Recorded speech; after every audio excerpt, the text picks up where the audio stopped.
This is the March 23rd, 2021 open meeting of the Hopkinton Conservation Commission being conducted remotely, consistent with Governor Baker's executive order of March 12, 2020, due to the current state of emergency in the Commonwealth due to the outbreak of COVID-19.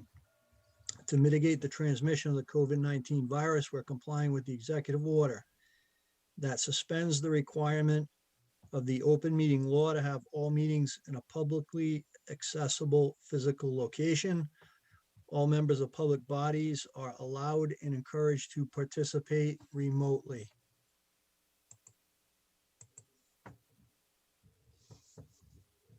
This meeting will feature public comment. For this meeting, the Conservation Commission is convening by Zoom as posted on the town's website, identifying how the public may join. Additionally, the meeting is also being broadcast live and recorded by HCAM. Accordingly, please be aware that others may be able to see you and take care not to screen share your computer. Anything that you broadcast by voice or video may be captured by the recording.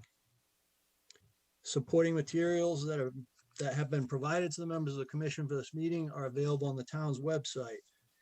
After commission members and staff have discussed each project application on the agenda, the chair will open the discussion to public comment. Members of the public who wish to speak are asked to identify their name and address prior to speaking. 3 minutes will be afforded for each public comment. Finally, each vote taken in this meeting will be conducted by a roll call vote of the commission members. And at this time, I'd like to confirm that the commission members are present. Melissa Ricos. Here. Barry Reed. Here. Jim Cirillo. Here. Janine LeBlanc. Here. Ted Barker Hook. I'm here. And this is Jeff Barnes. And Ed Harrow may or may not be joining us at a later point in the meeting. Okay, and just to confirm that staff are present, Don McAdam. Here. Anna Rogers. Here. And the town's wetland consultant, Matt Verrill. I'm here, although I don't know if my video is going to work tonight. Okay. As long as we can hear you, Matt, that's all that matters. All right. We have a busy agenda this evening, so let's jump right into it. Let me just check to make sure there's no one in the waiting room.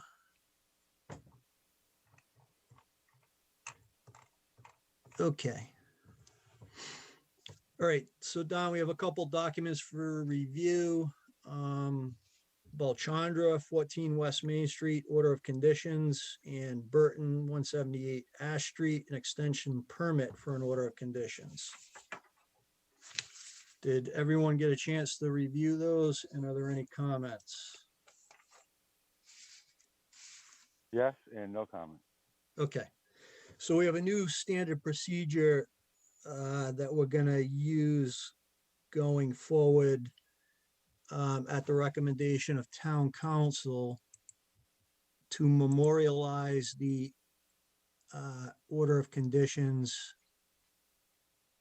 that Don has put together. So if I can get a motion that the order of conditions be issued in the form currently before the commission, and that the conservation administrator or other designee be authorized to sign the order of conditions on behalf of the members present for Balchandra, 14 West Main Street, and Burton, 178 Ash Street, which is the extension permit for the order of conditions. Can I get a motion, please? So moved. Ted made the motion, and a second. Second, Janine. Janine made the second, and we'll do the roll call vote. Melissa? Aye. Carrie? Aye. Janine? Aye. Ted? Aye. And Jeff is an aye. Carrie, did I get? Jim. Jim, sorry. I knew I Aye, missed that's all right. someone. Okay, sorry, Jim. Okay, No problem. all right. New applications received, McIntyre, 1 Whisper Way, an NOI, Babin, 50 Lakeshore Drive, notice of intent, and Bronstein, 8 Cobblers Way, notice of intent. All right. So Don, even though you're retired, you're still pretty busy, it sounds like. Oh, there's something going on in this town. All right, the draft minutes for January 26, 2021. Did everyone get a chance to look at those? I have a comment. Yes, Janine, go ahead. Yeah, at 7:23 PM, that motion, Carrie first and seconded it. So I'm thinking she probably really didn't do both. Nice catch. Okay, thanks. I'll review my notes again. Yeah, I know she does a lot, but, you know. No, thank you. Thanks. So Carrie made the motion. Do we recall who? Janine, did you second? Do you remember? Oh, my memory's not that good. All right, we can check the record and we'll just table that until the next meeting. So Anna can make the correction. Okay. Okay, Norton, a request to allow a koi pond to remain in a no disturbance area. Jeff, just, I got my sheet, just for the record, the vote was Melissa made the motion and Carrie made the second. Okay. Okay, so, 1721. okay. All So right. can, Anna, if you can make those corrections. Yep. And then I think we can vote to approve the minutes of January 26, 2021, pending the updated minutes. So can I get a motion, please? I'll make that motion. Melissa, and a second. Carrie, I'll second. Second, we'll do the roll call vote. Melissa, Aye. Carrie, Aye. Janine, Aye. Ted, Aye. Jim, Aye. and Jeff is an aye. Okay. Okay, Norton, 13 Wild Road. This is the koi pond in a no disturbance area. Yes, and Matt was able to get out and do a site walk because the snow cover had cleared, grabbing some of his Yep. information. So Matt, did you have any, Yeah, so I do have a few additional comments based on the site walk. The as-built plan that was submitted, Don, I don't know if you can bring that up. Sure. Would be helpful to look at. You'll see shows sort of a very defined limit of planting area that was to define the edge of lawn. As you can see on the plan there's all those symbols of the plantings. mm-hmm, And according to the old file, because again, this project's been done for quite a while, there was some observation that those plantings were installed, I guess, originally when the house was built. When I went out there, I didn't really see a lot of evidence of those plantings. Now, whether they've just kind of receded into the background of the landscape there, or if they all died and were removed, I'm not really sure. So you can see those pines there, and those were, part of that planting zone. So those exist, but it seemed like I was expecting to find something a little bit different, especially based on what that as-built showed. In this picture here, you can see the koi pond sort of off in the distance, and then there's in the near to us, there's what appears to be like a raised, presumably a vegetable garden or something like that.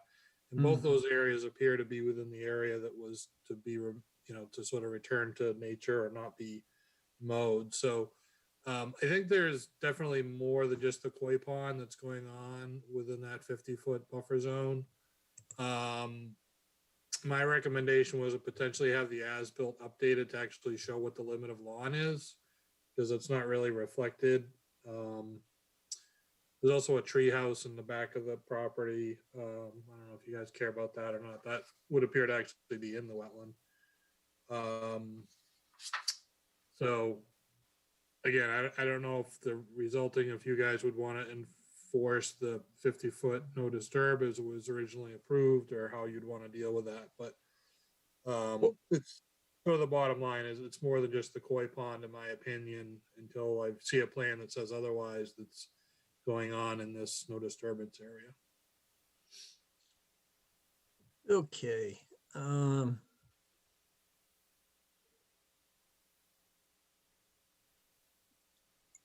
Yeah, I think an updated as-built, you know, I don't think it needs to be stamped by a professional engineer, but if we can have is Mr. Norton on the call tonight? Or Mrs. Norton?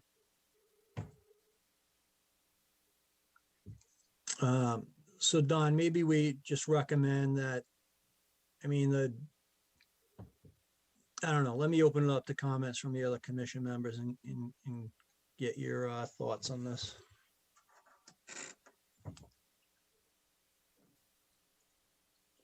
So Jeff, it seems like the important thing here would be just to reestablish that boundary, right? Because we can't tell where it is in the field, regardless of what the boundary is, whether it's those few trees or adding a couple more, putting some placards up or something.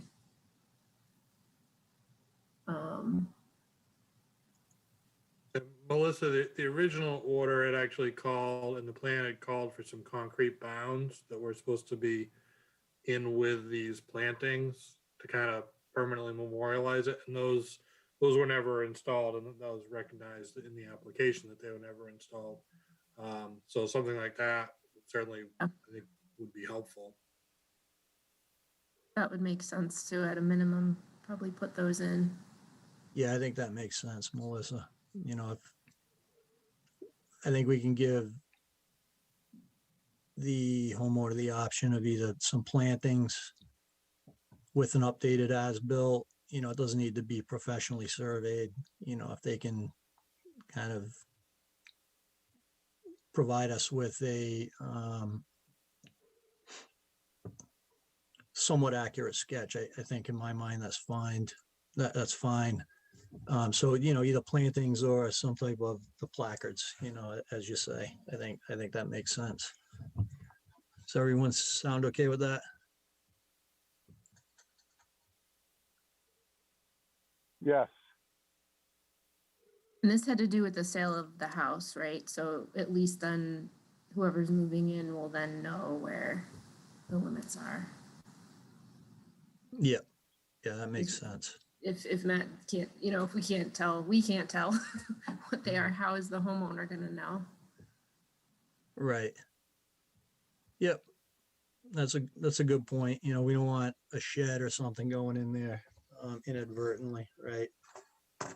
So, okay. I just, Don, can we just send yeah. Yep. And I just didn't see the reference to the concrete bounds in the order. It's just kind of the old language, permanent fencing, shrubbery, or other barrier satisfactory. So that's anything to you guys, you know, stones, signage, you know, whatever you want. And whatever they want. which is whatever's amenable to which them. is consistent. Yeah. Yeah. Yeah, which is consistent what we've, you know, requested in the past. So I think that's fine. Okay. Don, I think it was just the bounds were shown on the approved plan, Oh, okay. not Yep. necessarily. I think it was just referencing the approved plan, which showed the bounds. I think it was Okay. essentially what the requirement was. Okay. Can we just Don Oh yeah, I send a see letter it. to I see it on there. Concrete brown. Yep. you have good vision. I can't see that. Yep. Yeah, it's listed under so it's all the trees, and then it's actually handwritten in. So somebody must have. Yep. That must have been a pretty deliberate addition Yep. Yep. to the I plan. see it there. Okay. Okay. Yep. So if we can send a letter to the homeowner, Don, just knowing, you know, what the request from the commission is. Yep, so you Please. didn't want a surveyed plan, you just want a sketch plan, you know, showing extent of lawn and whatever else PIB they're gonna install. And then when it's installed, they would put it on the sketch plan. Is that what you're Yeah. Well, conclude? Is that, how are they gonna know where to put them Right, without, I mean, are the wetland flags probably not still out there, right? I would assume No, not. that's the problem is Yeah, there's very, I mean, I suppose you can measure off the house.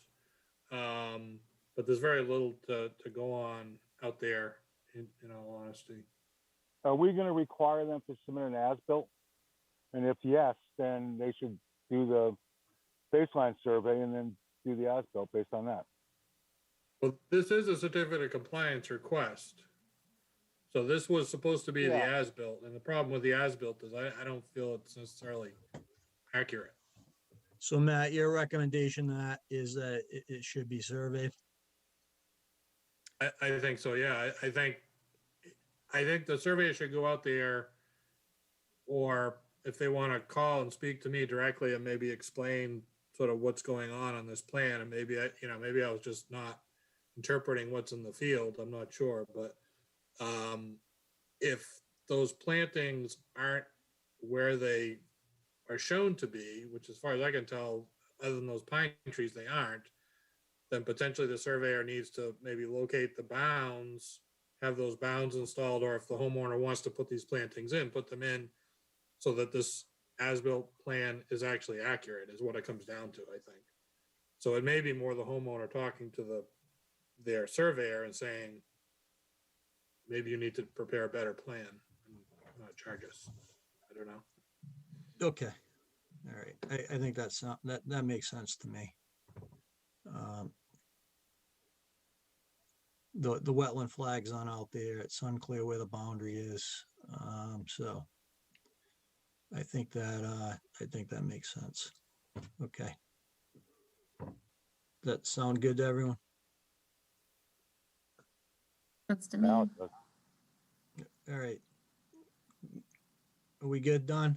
Yep, so I'll just, in the letter, I'll point out the deficiencies between the approved plan that had bounds and this as-built that doesn't really, you know, in the field match, you know, we're having a hard time with these plantings, trying to figure out, it doesn't look like a defined line, you know, of plantings. It's, Yep. Right. Okay. cool.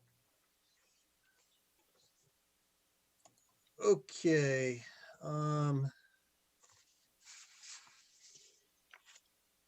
Let's move on to the agenda, the open meeting agenda items.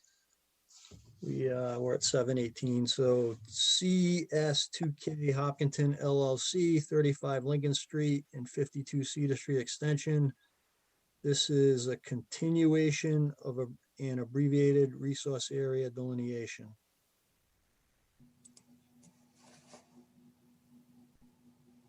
My computer's being slow today. Okay, do we have a representative from the applicant on the call? Yes, we have a couple of them. Joe Marco down here. Hi, Rich Mr. Kirby Marco. Good evening. On the roster tonight. And I'm Rich Kirby from LEC Environmental. Hi, Mr. Kirby, how are you? Good evening, good. Good. Okay, So Joe, do you want me to review what's happened since the last hearing or? that would Sure. be wonderful, thank you. Okay, so at the last hearing, we were waiting for the snow to melt and for Matt Varrell and I to schedule a site visit to review the delineation in the field. We were able to do so last Tuesday, the 16th. And Matt prepared a review memorandum indicating that one of the wetland flags changed. Flag 6R was established in the field, roughly 7.5 feet up gradient of the old flag 6. So that change was made to the plan. We also added the approximate location of an offsite wetland boundary, which we had determined when we delineated the site although because it's off-site, we didn't have access to delineate it, but we did the best we could to show the approximate location on the plan, and that's been updated on the revised plan as well. Okay. Lastly, the floodplain boundary is shown on the plan, which of course demarcates the extent of bordering land subject to flooding, another resource area protected under the Act and the bylaw. And that floodplain or the bordering land subject to flooding occurs to the extent it is up gradient of the wetland flags. So the floodplain elevation is right along the wetland boundary. There are a handful of areas where it occurs up gradient of that boundary, and the plan highlights those as well. I think that covers it. We did add Joe did add the 100-foot buffer zone, and both the inner and outer riparian zones are also shown on the plan as well. So I think that's it, and I'll turn it back to the chair, or Joe, I don't know if you have anything to add, or Matt. When were those plans emailed? Earlier today, Don. Probably around Today? 11 a.m., yeah. All right. Yeah, so- I had a chance to look at the revised plans, Don, and everything that Mr. Kirby just described appears to be shown, and I'm satisfied that the plans reflect the changes that we had agreed on in the field. So I have no further comments. Okay, great. Thank you, Matt. Do we have any comments or questions from commission members? Do we have any comments or questions from the public? And if you do, feel free to raise your hand on Zoom. Let me scroll through. Okay, it looks like we do not have any questions or comments. Okay, if I can get a motion to approve the abbreviated notice of resource area delineation. This is Ted, so moved. Excuse me? Was moving the motion. Oh, okay. Ted made the motion. Do we have a second? I'll second, Janine. All right, and we'll do the roll call vote. Melissa, Aye. Carrie, Aye. Janine, Aye. Jim, All right. Ted, Aye. and Jeff is an aye. Okay, very good. Thank you, gentlemen. Thank Thanks, you. everybody. Have a good night. Good evening.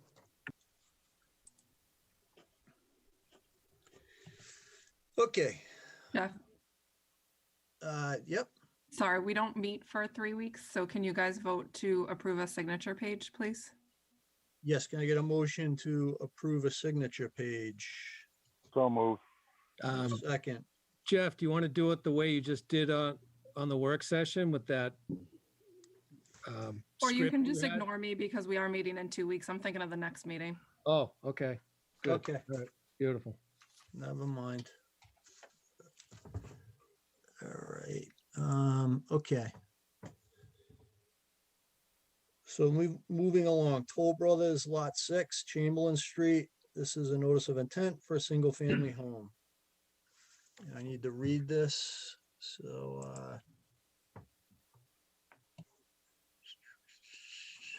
what just happened?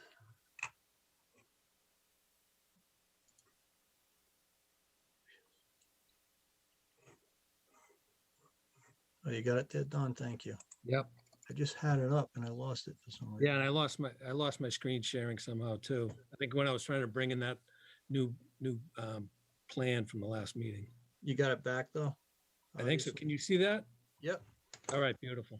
Okay, the Hopkinton Conservation Commission will hold a public hearing on Tuesday, March 23rd, 2021, 7:00 PM or thereabouts, virtually online, to hear all persons interested in a notice of intent filed by Toll Brothers to construct a single-family house with associated site work, location 0 Chamberlain Street, Lot 6, Assessors Map R23, Block 111, Lot 0. Okay, do we have someone on the call from Toll Brothers? Yes, we do, Mr. Chair. Good evening. For the record, it's John Cusick with Bowler Engineering. Good evening, Mr. Cusick. How you doing today? I'm doing well, thank you. Good to see you again. You as well. You as well. I have members of the larger team here as well to answer any questions that may come up. We have Paul and Kathy with REC Hopkinton, Scott Goddard's here, as well as representatives from Toll Brothers, Scott McShelly and Sean Knuckles. So before getting into the specifics for Lot 6, just want to take a quick step back, just for history. Project's been around for quite some time now. I think everybody's familiar with it. We've gone through, received an order of conditions for the infrastructure and the roadway associated with the project, and have gone back for a couple of amendments since the original. The roadway on Chamberlain is constructed and paved, and on the Wayland side, it's roughed in, and infrastructure work continues. When we first started the project, if you recall, we had I think it was 32 lots, of which 17 had the building foundations located within the 100-foot buffer. When we talked to the commission about that, you asked us to take a much closer look at that to see what we could do to minimize the amount of work, the amount of structures within the 100-foot buffer.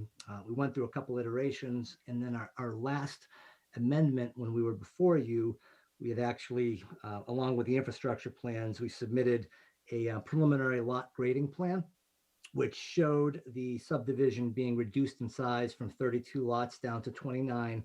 And it also showed all of the lots with the exception of two, the house foundations with the exception of two, being pulled outside of the 100-foot buffer. So based on that, that is the plan that we're moving forward with, the one where we've reduced the impacts from the original one. And I am happy to report through this process now, actually one of those lots that was within the 100-foot has actually been pulled outside of it. So now, all told, we only have one house foundation that is within the 100-foot buffer zone. So with that history up on the screen, you'll see how Lot 6 looks in relation to the overall subdivision. As can be seen, it's on the westerly side of Chamberlain. It's probably midway down the road there. Yep, right there, and it's shaded, so it's clear. Okay. If you scroll to the next sheet, that's now just a blow up of Lot 6.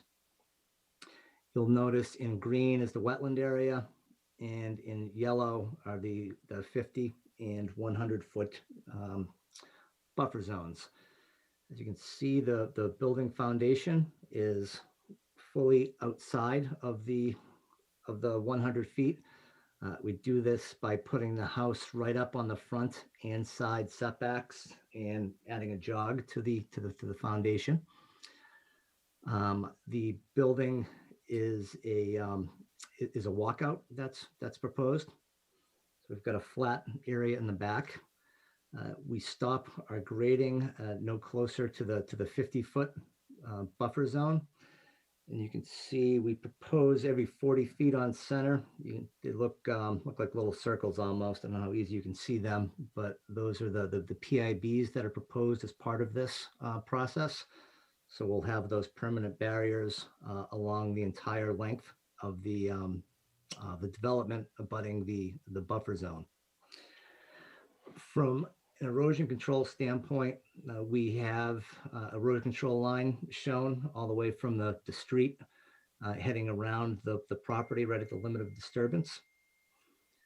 It consists of a dual line. It's a silt fence, and then we've got a compost sock in front of that. That was actually one of Matt's comments. We called it out as a straw wattle in the text and a compost sock elsewhere, but the intent is to be a double line of a silt fence and a compost sock. So with that, I think it's a pretty straightforward layout, and I'd be happy to answer any questions or go into any more detail on this particular lot. Okay, Don, can you just enlarge that, please? There we go. And center it, yep. Okay.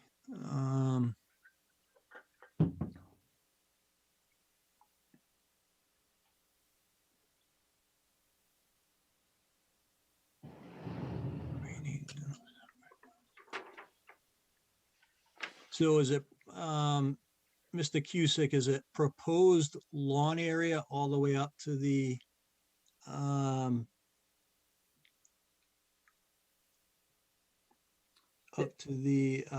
PIB there? That is correct. It would be lawn to that area, and then it would be untouched beyond that. Okay.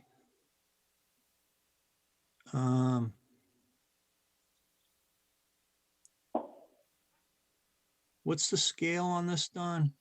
I believe it's a 20. 1 inch equals, okay, 1 inch equals 20. all right. I mean, I'd like to see it get a little tighter. On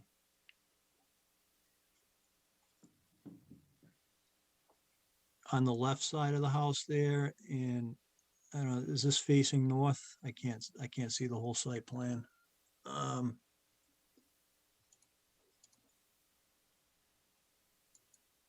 I think Jeff, I north think is to the front of the west. house- the front of the house is facing east for the most part. Okay, okay, there we go.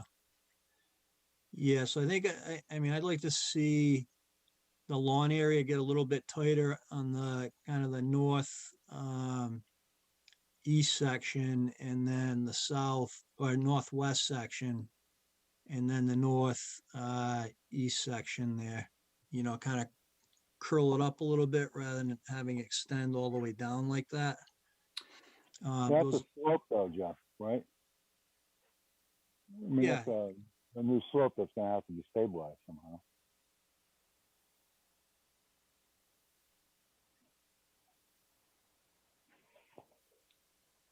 I'm sorry, I didn't understand Jim's comment. I think where Jeff is talking about is on the westerly side is, or on the, I guess that's the northerly side. That's all, you know, new grading. I can't see the elevations, but you're gonna have to do something to stabilize that, right? There's not a wall there, right? So it's graded down, so they're gonna have to plant something to stabilize that bank. Where's it going from? 456 to 446? I don't have a scale, but anyway, so that embankment is what you're talking about. Bring it back.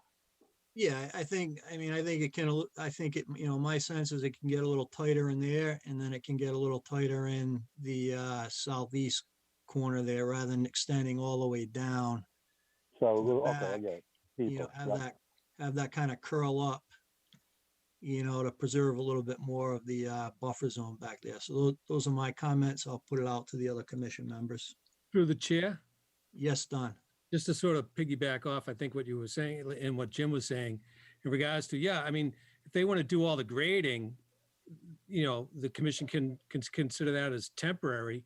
And if they want like half the hill, the lower part of the hill, then to go wild with, you know, not a turf grass lawn, but, you know, something more buffer zone friendly, you know, they could demarcate, well, we'd go in and do the grading, and then we'd want to then shade an area that says, all right, we'll let this go wild and let this go turf, you know? Right, yeah, meadow, you know, or Shrubs, or, you know, maybe something not, you know, not tall trees that are gonna be close to the house, but some sort of planting plan that'll go wild. You've done that in similar, you know, especially if they don't want to be mowing hills, you know? Yep. Yep. Through the chair. Yes, Ted. I am completely in agreement. In fact, I think I would like to see it tightened up all the way along, but especially that steep hill.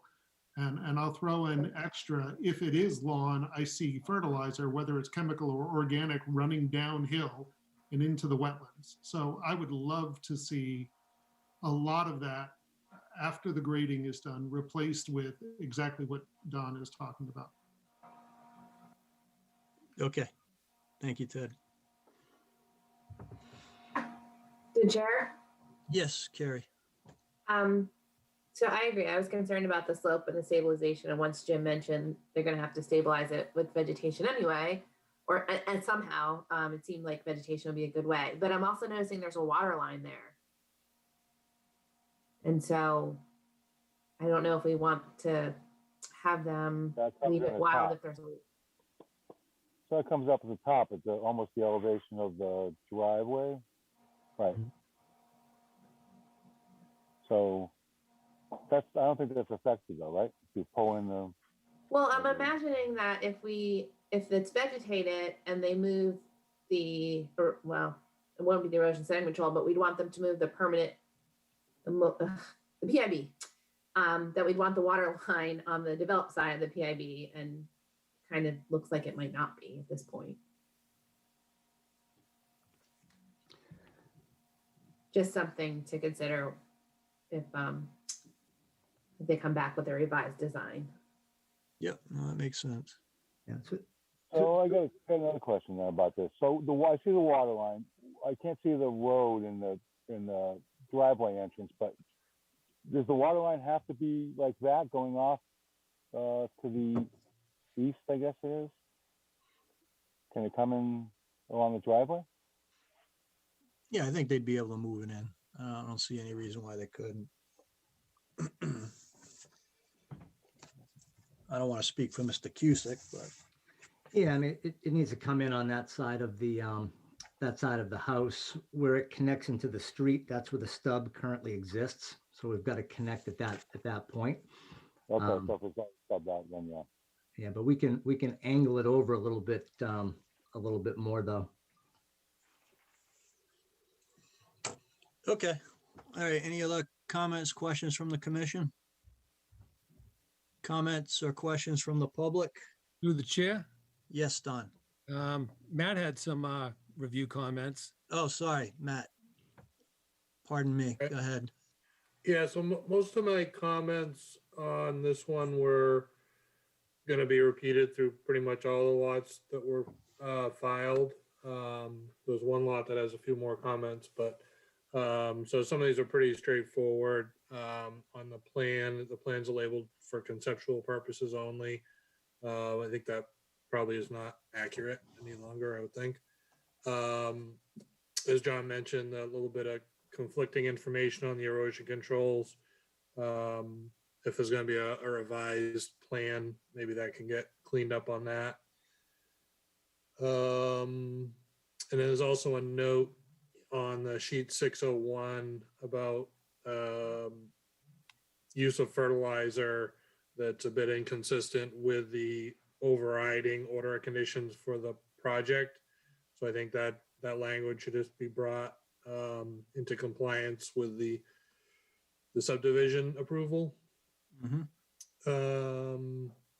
And then I don't know if the commission is expecting to see a cumulative impact analysis that would include each of these lots as they come up. That was not included in the application. That was all I had. Yeah, I know. I think that does make sense. That does make sense, Matt. And I believe these are the only 5 lots that are impacting buffer zone. Is that correct, Mr. Cusick? No, there'll be additional filings. We just wanted to start with 5, just to get some of the comments out so we knew what the commission would be looking for, so we can incorporate those changes into the future filings. Okay. All right. Yeah. So we'll need a cumulative impact assessment. So that's a good catch, Matt. Yeah, and then just for the record, we can have that updated. There was one that was prepared with the last amendment to the subdivision when we provided the lot layout that you're looking at. One was prepared, so we can just update it based on this, just to show it's generally consistent. Yep. Just make sure it's updated and consistent with the current proposal. That's before the commission. Okay. Through the chair. Yes, Don. Yeah, we'll need we'll need, basically one that'll go into each NOI file, so it could still be the same cumulative report, but, they'd just be, when they send it to us, they'd say, this is for all 5, not just this one, Right, yeah. Yeah, I think the easiest thing to do is we'll probably show it for all of the lots. And then if we come in with future lots, we would just tweak it one way or the other, because it'll look funny just having them all broken out because we combined everything all together. Right, but the commission wants to know, you've got how many lots and how many, they want to see all the filings you're going to have. All they know now is 5, so. Correct. I think we're saying the same thing. So I would show what the future filings would show, so he knows the overall impacts, even though it hasn't officially been filed. It would, we know what that is because it was on the plan that we gave you during the subdivision. We would show Right, that. we don't have that here before us, so that's what I'm getting at. That needs to be part of this filing now. Yep. Yeah, and I guess I think we're saying the same thing. Good. All I'm saying is we'll show it for all of the lots, not just. Right. Yeah, Yep. If you got 20 lots you're going to develop, commission wants to see all of them on one big plan, and then all the numbers, how much buffer zone disturbance you're going to have for all the 20 lots. Yep. Okay. Any other comments from commission members? Yes, Carrie. Did I miss it? What are the roof runoff? Is there infiltration for roof runoff?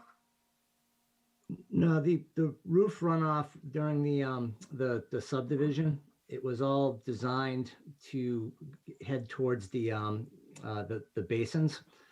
So essentially, the stormwater management that was done with the main infrastructure was done such that the basins were sized appropriately for the impervious.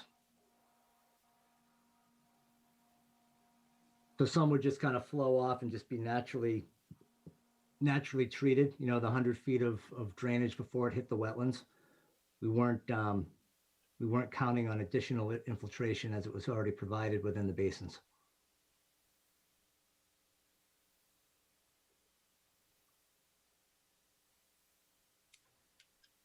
Okay. Does that answer your question, Carrie? Yeah, answer my question. I mean, we typically ask for it at the individual houses. I was just looking for it, but that answers my question. Okay, do we have any comments from the public?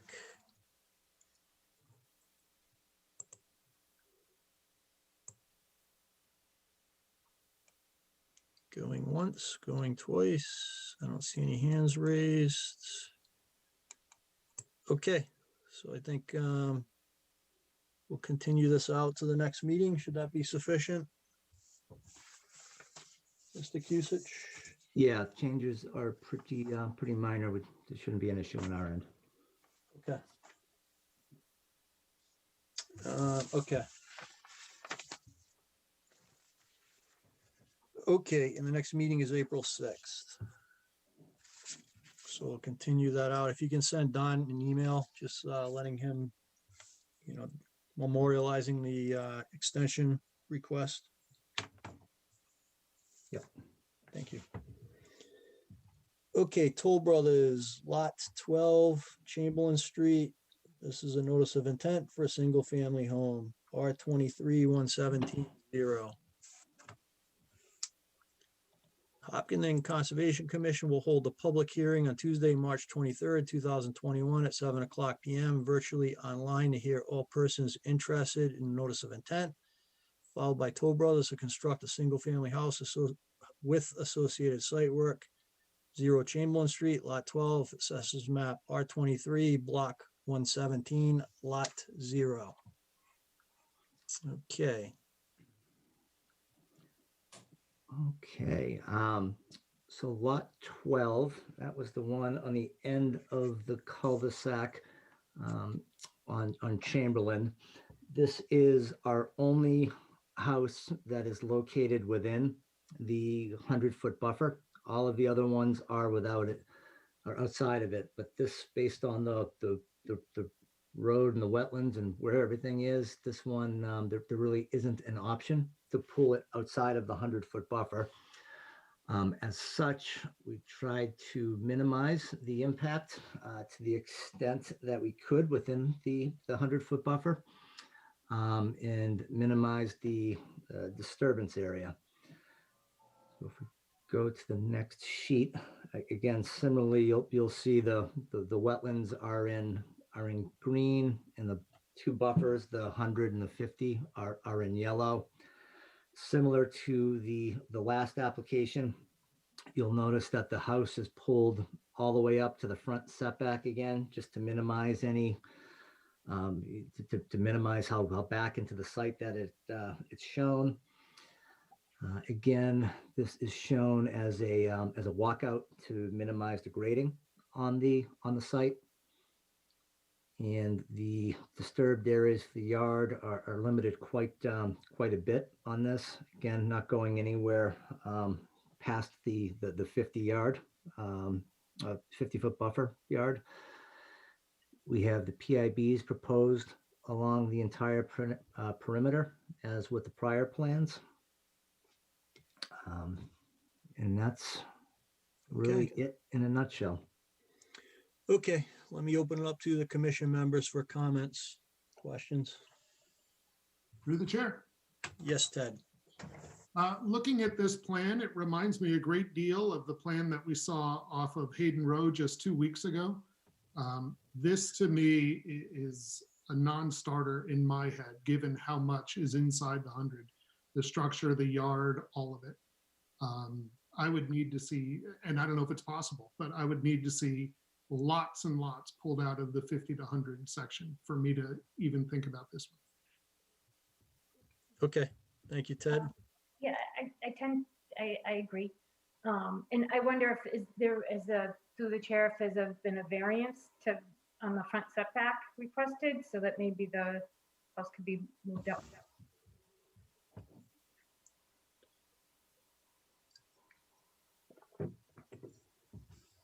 Good question. So can you seek a variance for the front? Not for the front. I think that's directed to you, Mr. Kusich. I couldn't hear the question. I apologize. Has there been a variance request to see if you can pull that closer towards the road to allow the building to be pulled more out of the buffer zone? No, there hasn't been a variance request, but again, I think it's important to remind the commission of the efforts that the applicant has done to work with the commission from when this was originally done to reduce the density of the project and to pull things outside of it. You know, this again is the only lot out of all of them, and I think the developer made some pretty significant concessions by reducing 10% of the development size and reducing those 3 lots. You know, this one, there just really isn't anything to do. It's up right along the frontage. There really isn't a hardship to allow the setback to go less than that when you apply for a variance. Well, this could be the hardship. What's that? This could be the hardship. That is, if the commission asks you to pull it forward, there's your hardship.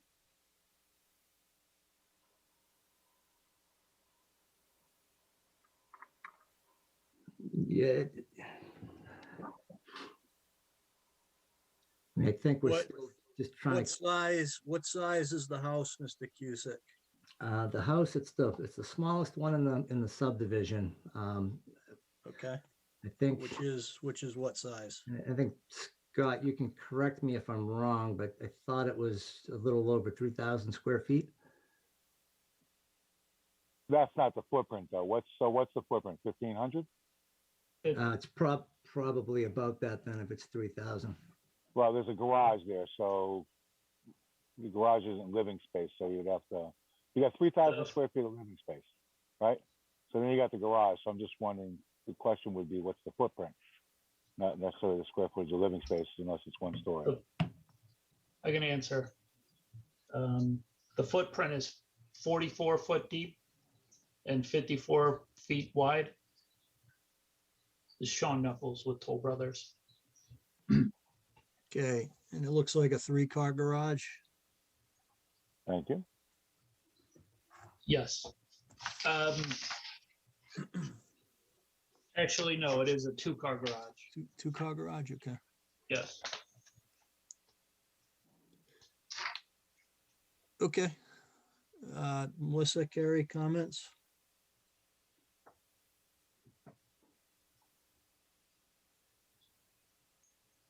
No, I don't think I have any comments.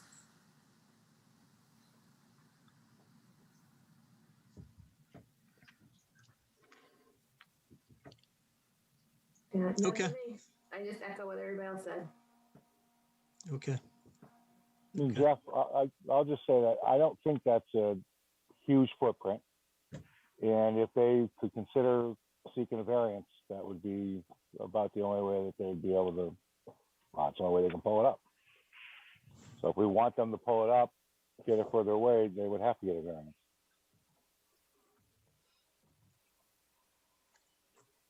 Okay, thank you. Through the chair. Yes, Ted.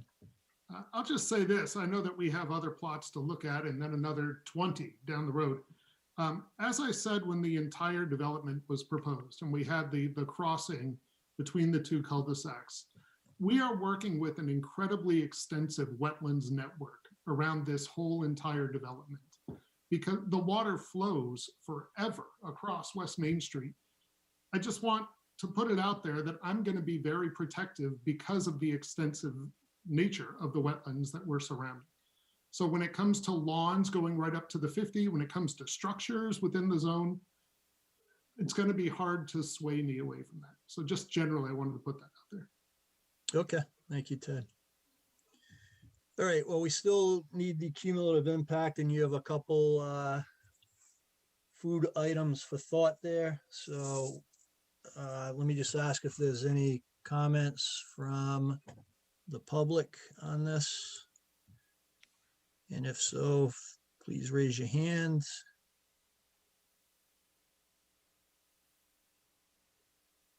Okay, doesn't look like it.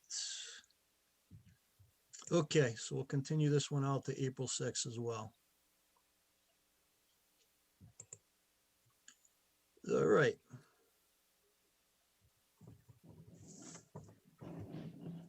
So we have lot 14 up next.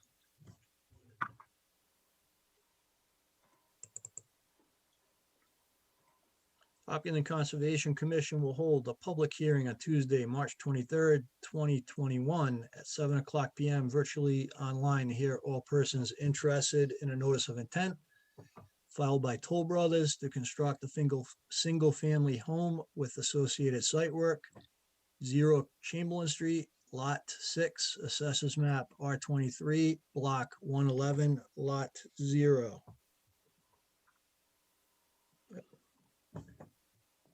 This is actually Lot 12, not Lot 6. That way, we just did Lot 6. This is Lot 12. No, I think we just did 12. 6 was the first one. So Okay, we did them out of order then. Sorry. All right, so we did Lot 12, now we're on Lot 6. No, we're lot 14. Lot 14. 6 was the first one we did. Yep, sorry. Okay. 6, 12, okay, right. All right, I apologize. A little behind on the agenda. All right. Don, you want to bring up the site plan when you get a minute? Can you see that? Yep, we got it. I'm looking at the minutes or the public hearing notice. I can see it. I see it too, Don. I'm not sure what you're seeing, Jeff. Oh, I got it. Sorry. Having some technical difficulties, obviously. Happens to the best of us. Yep. All right. So- All right, go ahead. All right, so lot 14, this is on the eastern side of Chamberlain, essentially 2 lots down from the one we were just discussing. As can be seen, this has got a bit of an odd shaped lot. It heads back up into the site a little bit.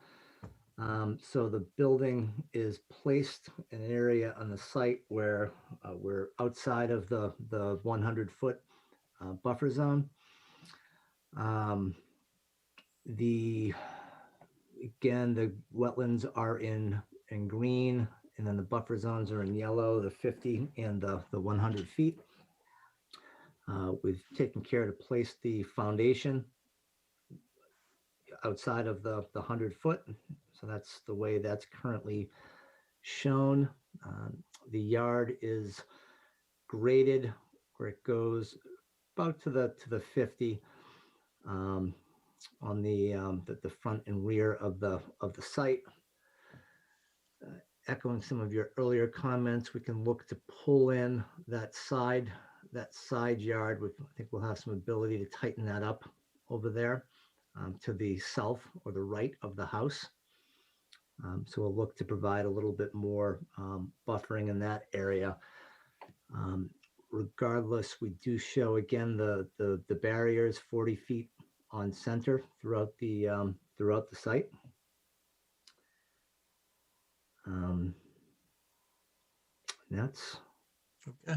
That's really it. All right, I'll open it up to my colleagues for their comments. Through the chair. Yes, Ted. So yeah, I'm not going to make the lawn comment over and over again. What I'm looking at right now is the driveway and how close the driveway comes to the 50. I wonder if the entrance to the driveway could be moved. I don't know what the planning board would say, but I wonder if it could be moved to the north to get it further from that 50 boundary and come into the house, kind of hugging the northern edge of the property. I'll take a look at that. I don't see why that would be an issue. I don't see why we wouldn't be able to do that. So I'll take a closer look at that. It's a good comment. Thank you. Okay. Anyone else? Can I just ask, just thinking about Carrie's comment earlier on the roof runoff, what are the soils like over here? Are they? The soils all over, frankly, really lousy. They're very slow draining soils. When we're contemplating septic on the site, the perks were probably 30 to 60 inch, depending on where we were looking at. That was pretty consistent throughout the property. I know calculating the rooftop area into the drainage system is pretty standard. Because you don't only want to rely on roof infiltration if it fails, but I know that one of the other advantages of it is that you're putting clean water back into the ground and you're not allowing it to run over grass surfaces that have fertilizers and over driveways and carrying, picking up more pollutants to bring them to the wetlands. And it is something that we require on most of our homes. So I would just throw that out there as something that would be, I think, a benefit to the project. Okay, thanks, Melissa. I have a question. Yep, go ahead, Carrie. So, out of curiosity, and I don't see that, but are there sump pumps planned for these houses? I don't know where the groundwater is, and I know you talked about walkout basements, but are you expecting? Yeah, a lot of the intent would be to not have sump pumps. Okay, so right now you don't anticipate needing them. Yeah, I don't. Once you put the foundation in, sometimes you don't know, but I think we're hoping not to have sump pumps. All right, and my second question is back where it says like proposed deck patio. Can you tell me more about what those anticipate to look like? So this area here, I don't believe this one is a walkout. This one's a at grade dwelling. So I think that would just be a standard wood deck, or if the homeowner wanted, it would be a just a patio, like a paver patio on the ground. And in the other places, it was going to be like a paver patio underneath a wood deck. Well, the other ones are walkouts, so the deck would be up higher. On this particular one, it's at grade, so it really could be either. You could have steps going down to a patio, but on the other, Thinking more about like the impervious area, like, I mean, to me, a patio becomes impervious. A deck provides a little bit of, runoff, and how much bigger they're going to expand. That was all. I was just kind of curious. Right now, all of them seem to be within the 50 to 100, which is pretty typical. Yep. There was one, like I think there was the last plan. It was getting really, really close to the buffers, and these things have a tendency to get bigger, not smaller.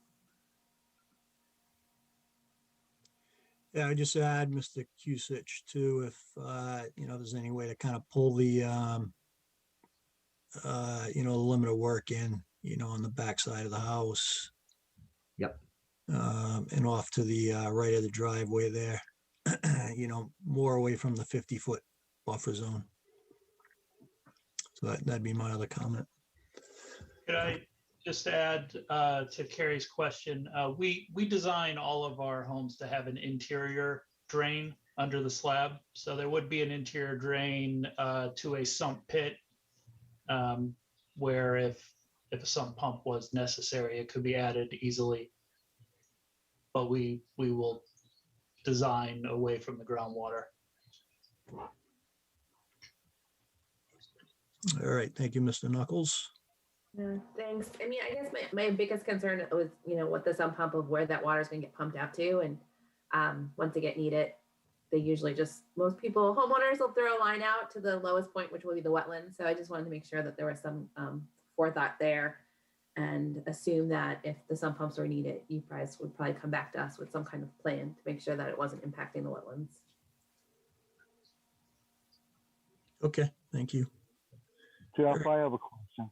Yep, go ahead, Jim. Through you. So, John, what are the parts of the house that are noted by dashed lines?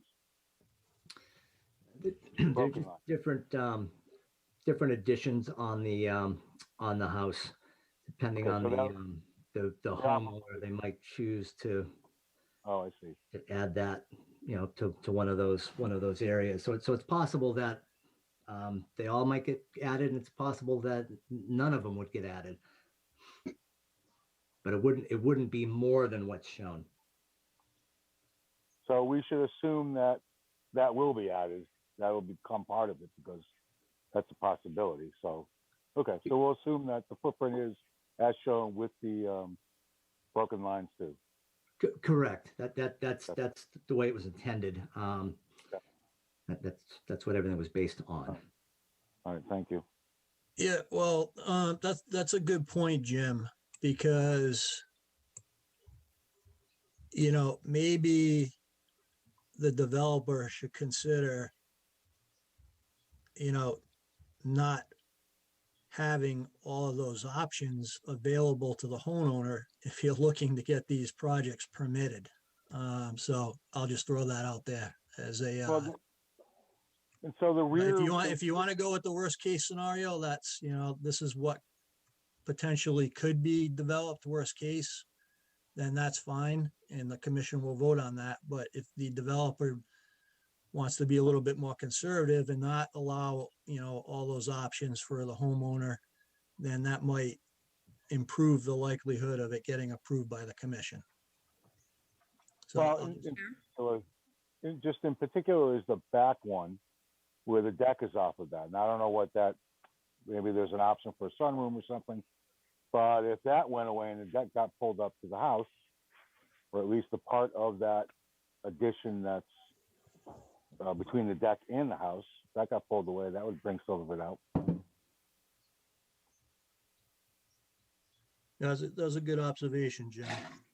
Through the chair, Yes, this plan as it presents would not be approvable either because that left addition doesn't meet setbacks. this one here to the left, yep. Okay, thank Good you, Anna. call.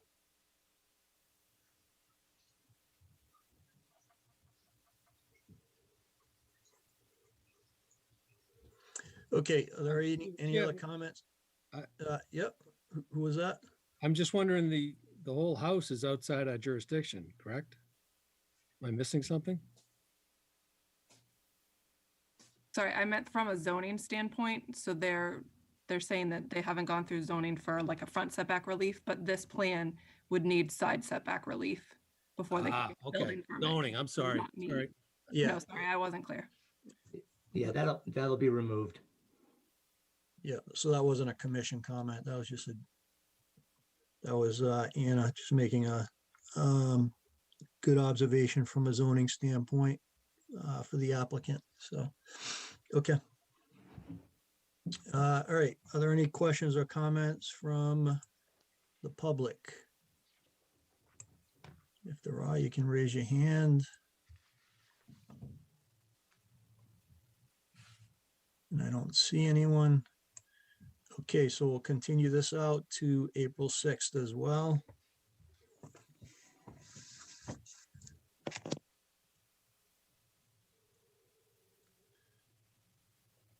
Okay, lot 24.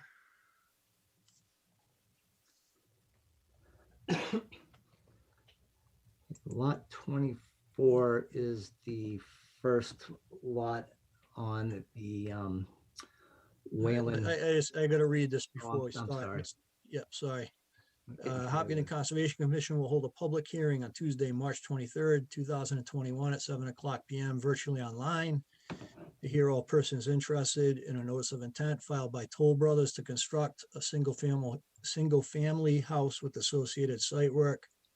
0 Wayland Road, Lot 24, Assessors Map R23, Block 128, Lot 0. Okay, you're good now. Thank you. All right, sorry, I jumped the gun. All right, so lot 24, this is the first one on the Wayland side. Like the other plans, everything, the green shows the wetland boundary, and the yellow will show the buffer zones. Again, it's the one at the end of the cul-de-sac. Everything is pulled up to as close to the front setback as we can to minimize the impact to the rear of the site. Again, this one is at grade. It's not a walkout. And the grading on this side of the lots, it's interesting on the everything kind of slopes from the wetlands to the top back down towards the street. I think one of Matt's comments on this particular lot was really what was happening with the water. Why were there swales kind of heading around the structure?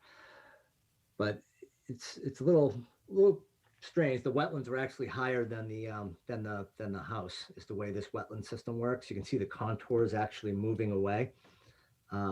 So as water kind of flows through that area, we capture what kind of comes off of the wetlands and towards the house, and we just simply divert it around the house at some gentle slopes.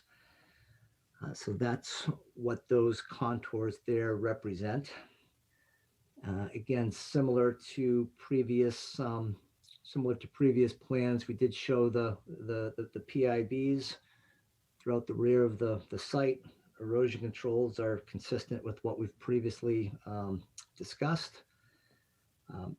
Based on your prior comments, we'll see if we can't pull some of that grading in. We've got a peak where the wetland comes in. We're right up against the 50. Then we're much further away on the other sides. But we'll see if there's the ability to pull that in some at the peak point to provide a little bit more of a separation. We'll take a closer look at that. Okay, great. Thank you. Mr. Chairman? So- Yes. Two questions. So as Anna mentioned on the other one, the same thing, that the addition, if you will, on the right side is over the setback line, right? So that can't be there? No, that the other one, she was correct. This one's not over the setback line, no. Okay, so maybe I can't see it. And the other question is, these swales will be grass? That's correct. Okay, not riprap or something? No, it's just a gentle kind of a direction in the lawn. All right, thank you. Matt, did you have a comment? Yeah, just to, I think Mr. Kusich might have not followed the entirety of my comment on the swales. My concern is sending the water from the wetlands basically down into the roadway and into the drainage system.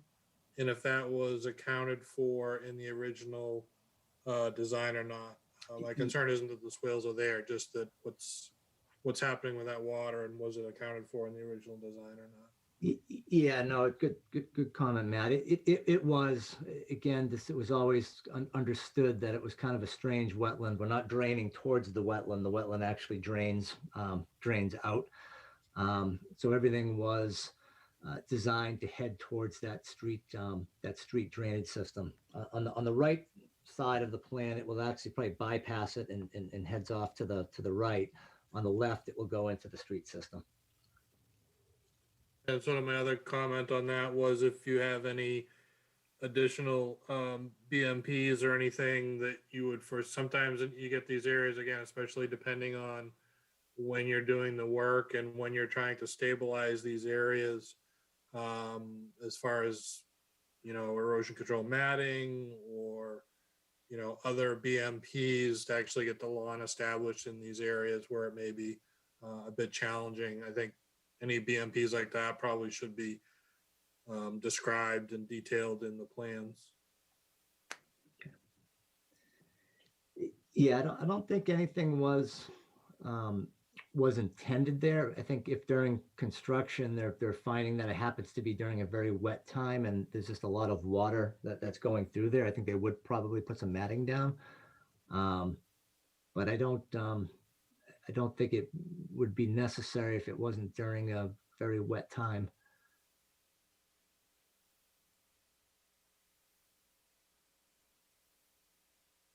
Okay, thank you. Are there any other comments from the commission? Comments from the public? Chair, I have some questions. Yep, go ahead, Carrie. I don't like making the meeting even longer. So just to clarify, like all that we're really looking at on this drawing is, I don't see the arrow, but like what's north of the house right now. Like, so we're just, the only thing in our jurisdiction on this plan is lawn area and maybe a corner of the deck. Is that correct? And some grading? Mm-hmm. Okay, on this plan. And with everything y'all said, like you're still gonna do a traditional lawn, like it's not a wet, nasty, mushy backyard? No, there's decent slope going through there. If you can see the contours. So there's actually a decent amount of topography through that site. So the water will naturally flow. I think we'd worry about it if it hit like a flat area and everything just stopped, then it would get a little bit mushy. But I think provided that you've got a slope heading from the back of the site to the front of the site, the water will, what doesn't go into the ground will carry on its way. So up into that gray dashed line is proposed lawn, like traditional. That's correct. Okay. Just wanted to clarify. Thank you. Okay, Through the great. chair, Yes, Don. I was just wondering, I mean, I see the PIB markings in the back and I don't see anything along the side. This would be the limit of work through here. I'm just wondering, future homeowners, would they think, oh, well, I can't go backwards, but I can go I can go this way. Yeah, that's a good point, Don. We can add those on the side, Don. Yep, I think we need to extend that out. Okay. Good observation. Through the chair. Yes, Ted. Along the same lines, while I'd like the backyard to be smaller, the furthest east PIB, and then it looks like the limit of work goes kind of due north. I think there probably ought to be another marker to mark the edge of the property there. Yes, exactly where Don put the arrow. Okay. Again, I'd like to see all those PIBs brought closer to the structure, but Yep. No, I think a that's. marker where Don is pointing would show the line that we're talking, at least that they're proposing. I think they proposed trying to pull it up a little bit. I hope so. I hope so. Especially in that area, I would think. Okay, are there comments from the public on this filing?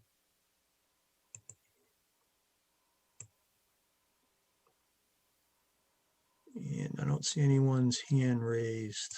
Okay.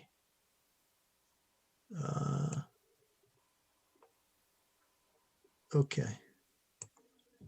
Okay, so we'll continue this one out to April 6th as well, and we'll move on to lot 26.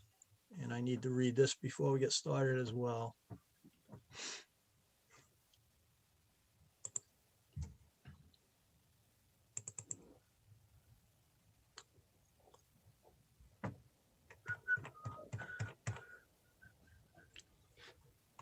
Hopkinton Conservation Commission will hold a public hearing on Tuesday, March 23rd, 2021 at 7 p.m. Virtually online, to hear all persons interested in a notice of intent filed by Toll Brothers to construct a single-family house with associated site work, 0 Wayland Road, Lot 26, Assessors Map R23, Block 130, Lot 0. So this is the last of the lots. This is on the westerly side of Wayland. This was actually, when we were before you last, this was the second of the 2 lots that was proposed within the 100-foot buffer for the foundation. So we took a closer look at this one, and we've actually been able to pull the foundation outside of the 100-foot. So we're happy with that. So as shown, the house foundation now is entirely outside of the 100-foot buffer. So this one, based on this side of the road, the way the grades work, this is one that's proposed as a walkout. Again, we've got the grading that goes back to about the 50. You've got the wetland that kind of jets out, then shoots back down to the west. We can look to see, particularly on the side, if we can pull that limit of disturbance up some to try to, I guess, minimize some of that buffer work in that area. So similar to your prior comments, we'll look at that here as well. But again, I think that the placement of the lot is right up on that front setback, trying to keep it as far as the wetlands as possible. And we've kept the structure completely out of the buffer. So with that, we can answer any questions you may have. All right, I think to your point, we'll just recycle our comments. You know, on all of these, since this is the last one of the bunch, you know, I would take a strong look at, you know, where you can pull the limit of work out of the buffer zone. It's discretionary, you know, it's not, it's discretionary by the commission as to what's allowed. So that's kind of my main comment. And I will open it up to the other commission members. Through the chair. Yes, Ted. I will just note that on this one, along what you're saying about the buffer, what we've been saying with every lot, this particular lot has a tremendous amount of side yard. So if there is a goal to have yard for the kids to play, which I'm sympathetic to, there's tons of yard here. making incursion inside the 100 even more difficult for me to swallow because of all of the side yard there to the north of the house. Okay, thank you. Yes, Carrie. So this one seems most consistent with things that we've permitted in the past. I do think that the PIB is like a weird shape, and that makes it harder for like a homeowner to maintain. And I see this is one of the first ones that they showed us where it kind of continues onto the adjacent properties. And we found that like in subdivisions where it's kind of like it doesn't take a weird shape, it's more of a continuous shape between properties, that it's more likely to be maintained because of kind of that pier kind of balance. So I would encourage you guys to look at that for like when you're looking at the PIBs along the back of the property to make it a little bit more symmetrical or continuous or something along those lines. So it's not making these weird jagged things. I think people will be more likely to maintain it. Yeah, that's a good point. You know, if it's kind of a linear barrier, then it's more defined from yard to yard. Whereas if it's kind of like, you know, in and out and all over the place, it's kind of hard to really know where the limit is. So that's a really good point. Okay. Any other comments from commission members? Are there any comments from? Hey, this is Ed, sorry. Yes, Mr. Harrow. I would echo the two previous comments. Okay. Welcome to the party. Thank you. All right. And do we have any comments from the public?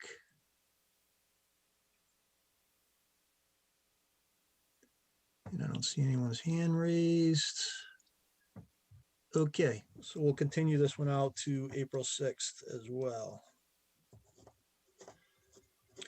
Okay, so Mr. Cusick, if you can just send us or send Don an email with the request out to April 6th for each of these, that would be great. Do that right now. I think you have some good feedback from the commission at this point, so we will, in the cumulative impact, that's a big one, obviously, right? That we're looking for as well. So I guess we'll talk to you in another 2 weeks. Great.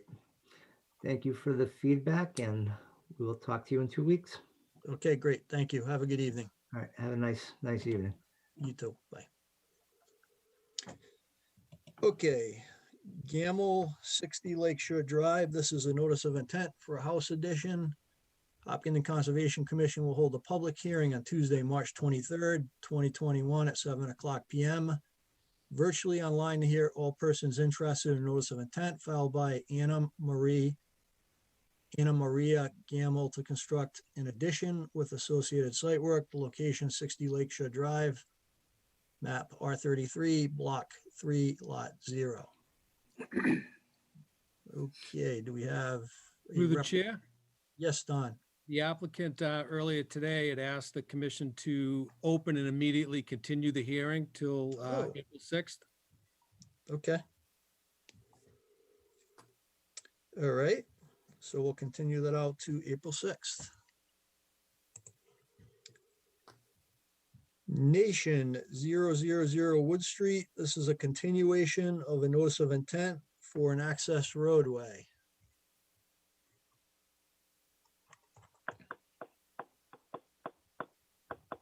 Good evening, Mr. Chairman. Scott Goddard here. I think we have Joe Marquardot on as well. Good evening.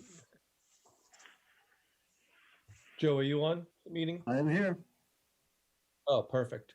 So I'm going to turn it over to Joe, Mr. Chairman, and he'll update you on the site plan changes since the last time and where we are with peer review. Okay, great. Thank you. Evening. Since we met last, we have exchanged designs and memos with Beta Group 3 odd times, once in February and twice in March. After all the back and forth, what we have decided to do was conduct the soil testing that was asked for by Phil Paradis in the basin locations. With that information and some of the concerns raised by Beta, we have now reworked our proposal to take it from a T-base recycled asphalt surface to a paved surface and carry the water southerly across the stream crossing to the southerly side, to the area beyond the crossing, if you will. That has reduced the size of the basins, or the basin on lot 12, and has brought all the water via sheet flow and swales through the forebay to the basin on the southerly side. The soil testing was favorable in many regards, and we were able to revise the grading on that side and reduce the amount of disturbance within the buffer zone. The most recent revision, which John has put up on the screen, was an attempt to get on the same page with Beta regarding the mechanics of the basin, access around the top for long-term inspections and maintenance, monitor wells inside the basin, just cleaning up some poor drafting on my part on the last revision. And we're at the point now, I think, where we're down to just a couple of items and have a design that I don't mean to put words in Phil's mouth, but I have a design that seems to incorporate all or almost all of the concerns raised by Beta.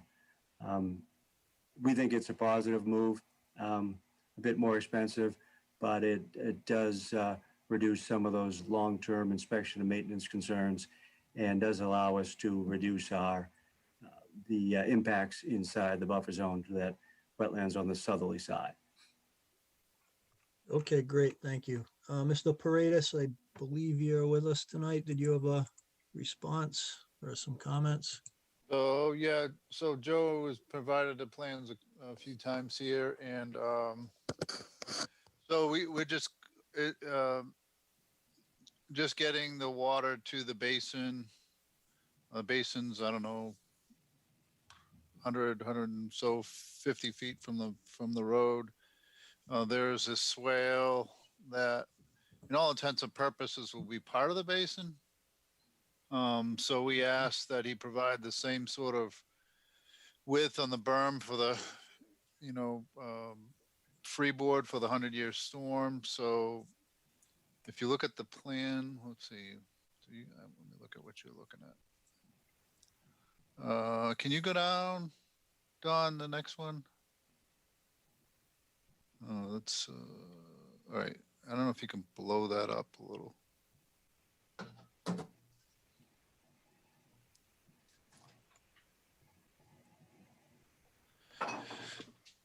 So if you see right at the end see where the test pit is in the basin, if you go up just a little bit, there's on the right there's two lines that end right there. That's the interim contour, I believe, for the top of the basin. That should be extended that same width all the way to the road, so that we don't have breakout in the swale itself. And then also the top of the trap rock berm needs to be lowered so that the water can flow into the basin as opposed to over the top as well. And then one more thing, so they're paving the road and they're providing a berm, there needs to be some sort of erosion protection right when the water gets off the road into the swale, because there'll probably be a little concentrated flow there. And I think now that he's changed the profile a little bit, it will be a drop as well. So I think we got to add those three things were the outstanding issues, and as well, maybe another test pit in this basin. He's got one. Typically there's 3 per basin, but I think two should be sufficient. So. Okay, so I think it seems pretty straightforward, Mr. Paredes. So you just want to confirm the soil type and the basin location there? Yeah, I make mean, sure- that can be done, prior to construction of the road is. Yeah, yeah, I think, okay. Okay, The adding the width of the berm is gonna, possibly change the slope here. It's a little steep already. So I just want to make sure that fits in there. yeah.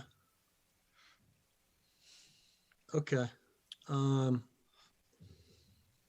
Matt, did you have any comments on, and any of the proposed changes do you have concerns with, or, I mean, I think they're not gonna material affect the project from my perspective in a negative way. Yeah, I don't really have any comments on the drainage situation. I think Beta's got that Yeah. well in hand. I think my only remaining comments would be really just following up on some comments at the last meeting, as far as the question of if there's a potential vernal pool within 125 feet of the area that they're showing as sort of a future area of disturbance. Again, the area on this plan, I guess it's on the western side, that large area that I think the applicant had acknowledged had potential to be a vernal pool. It hasn't been investigated at all. We're right in the midst of vernal pool season right now. Things are moving, and now's the great time to be looking at anything like this. So I don't know if the commission has a desire for the applicant to do some sort of investigation on that, or if they just wanted to just show that they wouldn't do any work within 125 feet of that area. That would achieve the same purpose. Another fairly minor comment I had, I think on the last sequence of construction that was submitted that kind of walked through how this would be built. I don't think there was any discussion of when the mitigation work would occur in that. I think that's an important piece to make sure that that doesn't somehow slip through the cracks during the construction. What was that again, Matt? Sorry, I lost my train. I was thinking, I was just taking a note here and I wasn't. Yeah, no listening. problem. There was previously there was a sequence of construction that had been submitted, and I don't believe it included any discussion of the construction of the wetland mitigation, which is obviously a key component of the project. And I think that should be shown exactly where that's going to occur in the sequence here. If the soil is to be translocated, then that would be the time to do it, is when they're doing any kind of excavation to move that soil. And if they're not using that soil, it could be done before any of this work were to occur.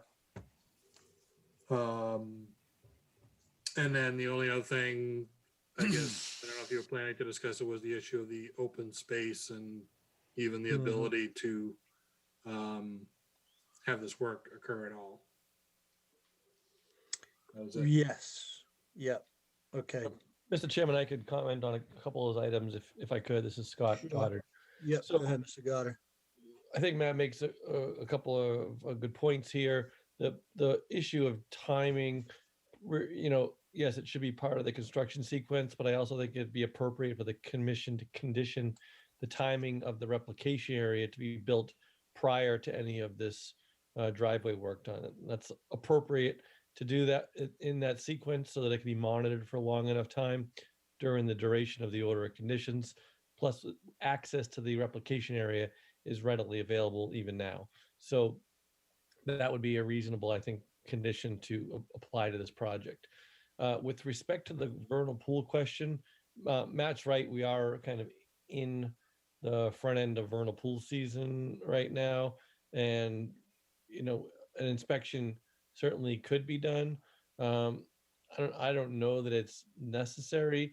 The question about the 125, we will if the commission would like us to, but I'd like to just kind of vet out the necessity of it first. The question of 125 feet, I'm not sure it comes into play tremendously here, because if you move 125 feet from the edge of the water area in the wetland that would have the potential to be a vernal pool, one, the wetland starts to widen out as you get down there.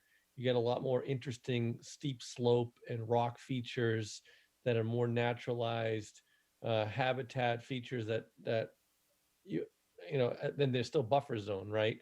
Inner buffer zone that I think you wouldn't want to destroy. And the location of this not only fits the topography of where naturally the path wants to go with the least amount of grading work, but there's also an existing crossing in this location.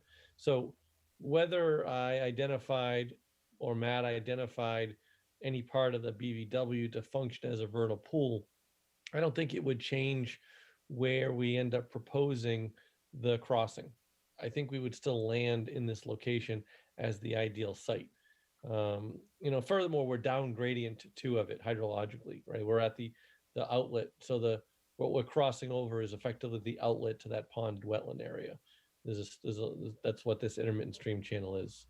So the answer to the vernal pool question could be, you know, interesting to a point, but I just don't think it's going to change what we're proposing to the commission. Okay, so Matt, I think you had a comment in one of the previous meetings as well that the area that this crossing is intended to access hasn't been properly vetted from a resource area delineation perspective. Is that correct? Or was it the vernal pool that you were referring to? I think it's the vernal pool, and really my point, I don't necessarily disagree with Mr. Goddard on that the crossing, if it were to occur, that where it's currently proposed may be the best location, irregardless of vernal pool or no vernal pool. My point on the vernal pool issue is really defining this limit of future site activities line that's shown on the plan, and sort of defining that, where I think the applicant is you know, basically said we need to cross the wetland, we have wetland impacts, we have buffer zone impacts for the roadway, but essentially we would never need to come back for any further disturbance, you know, on the southern side of the roadway. And my point is that depending on if it's a vernal pool and if there's a 125-foot buffer zone from that 125-foot buffer zone may or may not extend beyond where the 100-foot buffer zone is currently shown. And if it does, then I think the commission would want to know that. Yeah, that's a good point. And I think we would want that. I don't think it needs to necessarily be identified for this approval, but certainly before any, you know, my sense, and I'll defer to the other commission members, so long as at some point in the future, it's delineated before any of the proposed work in the upland area is conducted, I think that would be sufficient as a condition in, you know, from my viewpoint. So that's one comment. So I had a couple other comments too. Jeff, can I just, because Yep. on that point, can I make a comment? Sure. So if they don't determine, if we don't look and find out if there's a vernal pool, and they have no reason to come back to us in the future because they're not proposing work in what is now jurisdiction, then do they ever have reason to look for the vernal pool?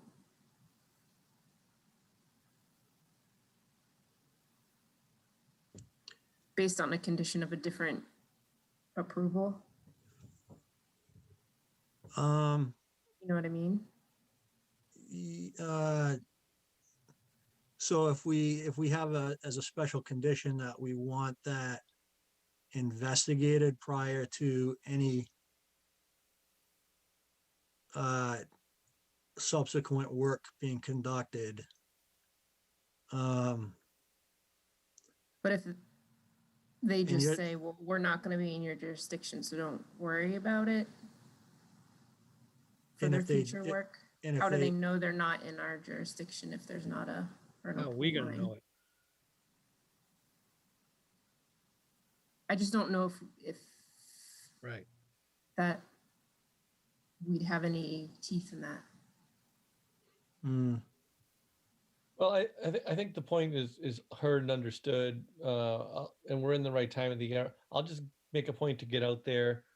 Unless the commission's inclined to close and approve this hearing.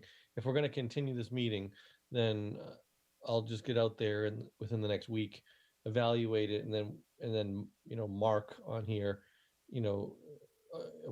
approximately. I mean, I can probably pretty well approximate it from the edge of the wetland flags to get it displayed on here if that's appropriate to do so.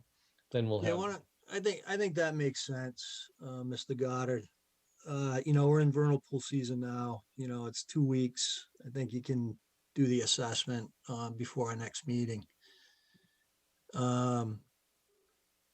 So yeah, I think to Melissa's point, it might be prudent to have that identified, prior to closing and voting on the hearing. So I think that makes sense. So there are a couple other kind of conditions that I had in my mind. One is the special, the approval from the planning board and land use department for the, this construction work in open space and whether or not it's permittable under the, the open space special permit. So I guess that still needs to be determined. I don't think that has been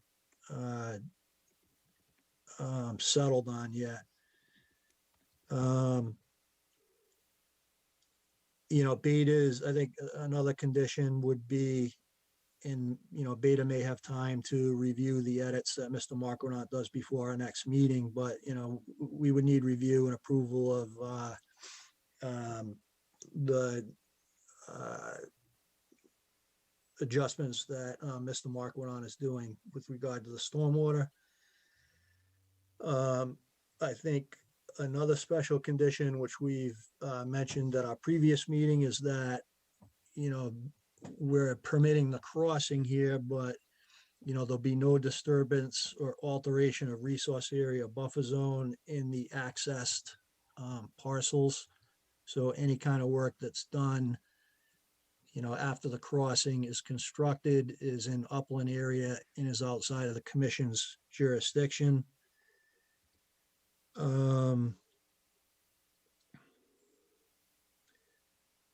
And so Matt, to the point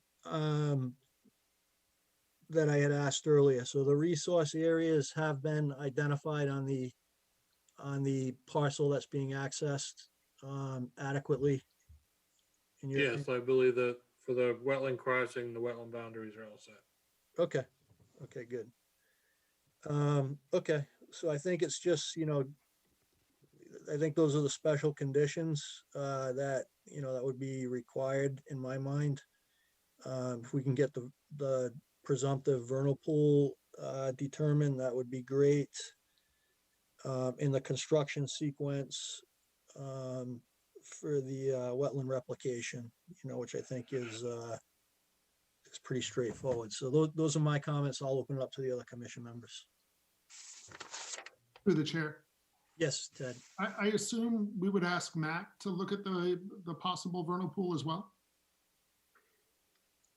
Yep. Typically, the process is Scott will provide a report. Matt will. All right. I just wanted to be sure that review it. And then, if Matt feels it's necessary to do a site inspection, he can do that. All right. I just want to. Am I missing something, Matt? Nope, Thank you. That sounds about right. Okay. So, the sooner Scott can get out there and get me whatever observations he has, the sooner I can potentially follow up if needed, prior to the next hearing. Yeah, will do, Matt. Okay. Any other comments from commission members? Other comments? Sorry, go ahead, Ed. My first is the same comment that you made about the issues coming through the open space of an open space development. and the vernal pool issue. And then a third question I've got, which I'm not sure is in our purview, but to the best of my knowledge, there's no known purpose for this crossing as of this point. That is correct. According to the applicant, it's undetermined what will be constructed on the project, which is, or on the parcel, which is, part of the reason we're including the special condition that any kind of development on that access parcel will be outside the commission's jurisdiction. So effectively, can't come back and ask for us for doing work in buffer zone or resource area at a future date. Through the chair, Yes, Don. I think it was the last hearing, the applicant said it was going to be for agricultural purposes, so he's going to develop for agriculture. Correct. I think you're right. That's my recollection as well. Okay, do we have any comments from the public on this? And feel free to raise your hand. Okay, so it doesn't look like it, so we will continue this out until April 6th. And Mr. Goddard, can you send Don a email to that effect, please? Will do. I'll send it right now. Thank you. Thank you, guys. Have a good night. Okay, you too. Thank you. Chair, Jeff? Yes, Matt. Sorry, this is a little late. I was just quickly looking it up. And this can certainly be mentioned at the next hearing if everybody's off the call at this point. I think DEP had a comment that said, actually I have it in front of me. Hang on 1 second. DEP recommends that the crossing not be built until building permits for any future development are required. So I don't know if that could be you could take that for what it's worth, potentially a special condition that says something to that effect. Through the chair? Yes, Don. Yeah, I had emailed DEP about that when we learned, because I think they were saying, in regards to building permits, and I said the applicant has notified the commission that it's for agricultural use, hence you wouldn't get building permits. And to see if DEP wanted to provide the commission with any other further comments.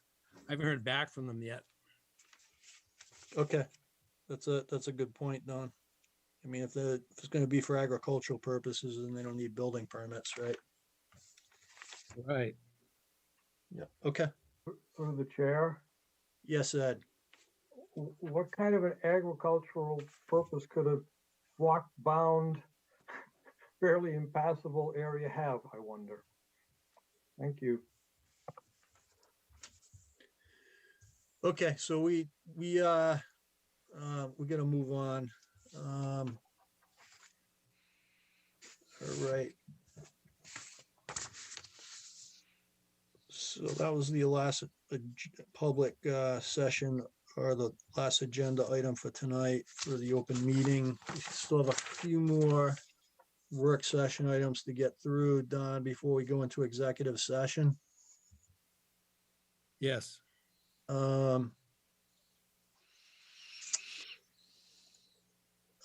So Jackson, 132 Clinton Street, this is a project change request. Yes.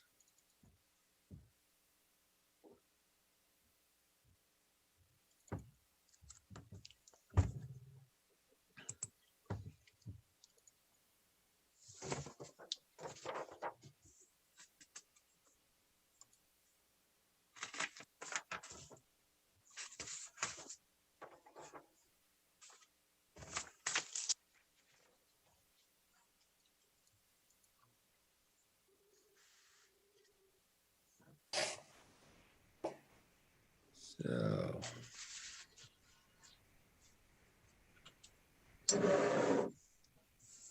Basically, they're relocating the septic. They were going to try and get it in here. But I believe they were saying they ran into issues. I think it was, they might have hit ledge. Mm-hmm. I can try and find the approved plan. It's within grass area though, Don, right? Yeah, basically, I think they were looking to put it outside the commission's, outside the buffer zone. Before it was in, the existing system is in Yeah, commission's jurisdiction. And they were gonna, and if I'll bring up the approved plan, they were gonna build a septic, I believe, in here when they demolished this. But I think they realized that wasn't gonna work for them through further investigation, probably with the Board of Health. Trying to bring up the, so now it's being proposed outside of our I jurisdiction? believe so, yep, so. Yeah, because here's the proposed new septic system was gonna be in this area. And now it's out here. Okay. So it seems, Looks like it's in grass area too. right. I can bring Uh, up, yeah, the GIS for Well, you. it's all, If you I see mean, the it's strip outside our area. jurisdiction, Don. so I think Exactly, it's a exactly. No Yeah, brainer. so, yeah, it's, I don't think they're taking out trees or anything. I thought it was cleared in that area. I thought Matt might have had some photos. Matt, did you have any comments? No, it seems pretty straightforward. There's not a lot of grass on that site, so I'm guessing they may have to take some trees down, but like you said, it's outside jurisdiction. So. Yeah. Yep. All right, if I get a motion to approve the project change request as discussed, So I'll make that motion. Oh, all I'll right, second. Melissa and Jim will Jim, second. Jim, did you second? I did. Okay, we'll do the roll call vote. Melissa, Aye. Carrie, Aye. Janine, Aye. Ted,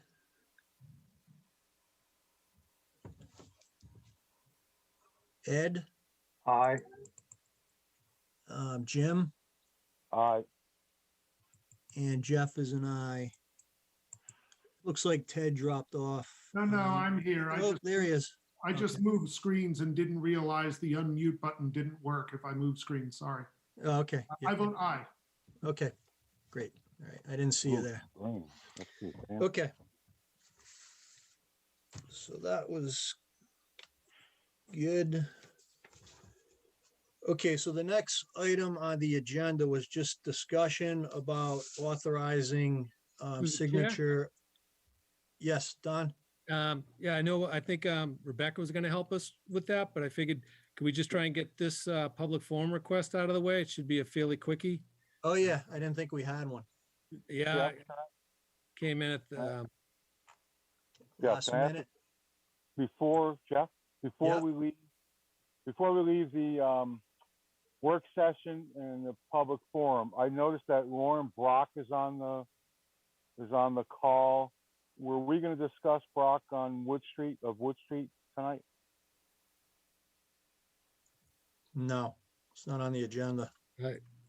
I know I it's not on. I know Matt's been working with the applicant offline, like the commission had asked. Right, she went out, Matt went out there, yeah. Yeah, we'll have to push it to the next meeting. It's not on the agenda, Jim. Unless you want to look at it as a public forum request if someone's there. Okay, well, if she's there, bring it up in the public forum request? I don't know. I think this can potentially be real quick. I went out and looked at it, flagged it. I think the work they're proposing is either outside our jurisdiction or just reestablishment of lawn. So I think, not to speak, I think they were just looking for the commission. They were good to go ahead with everything. And as far as I'm concerned, they are. Okay. All right, I'm good with that. Is everyone on the commission okay with it? Any issues? Yeah, and just so you know, I was out there too, and Matt was out there, and I agree. Okay, all right, you're all set. Great. Thank you so much. Thank you. You're welcome. Thank you. Have a good evening. You too. Thank you. Mr. So Chair? this was the, yes. Okay, sorry to interrupt. I thought you were moving on to the next point. Before we end, this is Ahmed Hafez from Grasshopper here for the Wilson Street project. Yeah, is there a chance to discuss this at the end of the agenda? I know it was removed right before the meeting or tabled Yeah, before the meeting. I don't think so, Mr. Havez. We have to go into executive session I thought the project change request for Wilson Street got continued until we got comments from Beta. So Yeah, we did. final comment. This is why, Mr. McAdam, we did. So this is why we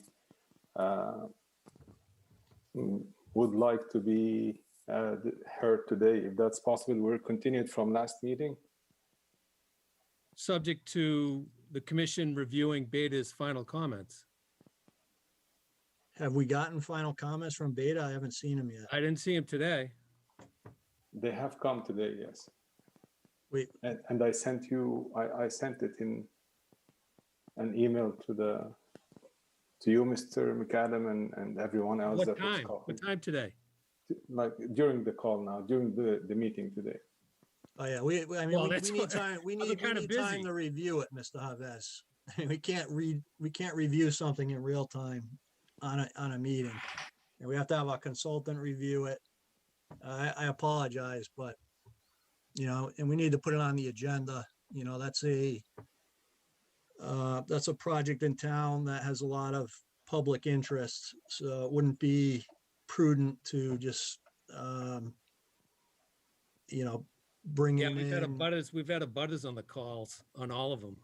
Yeah, I mean, I think just from a practical standpoint, we can't discuss it until it's formally on the agenda and the butters have an opportunity to listen in on the comments.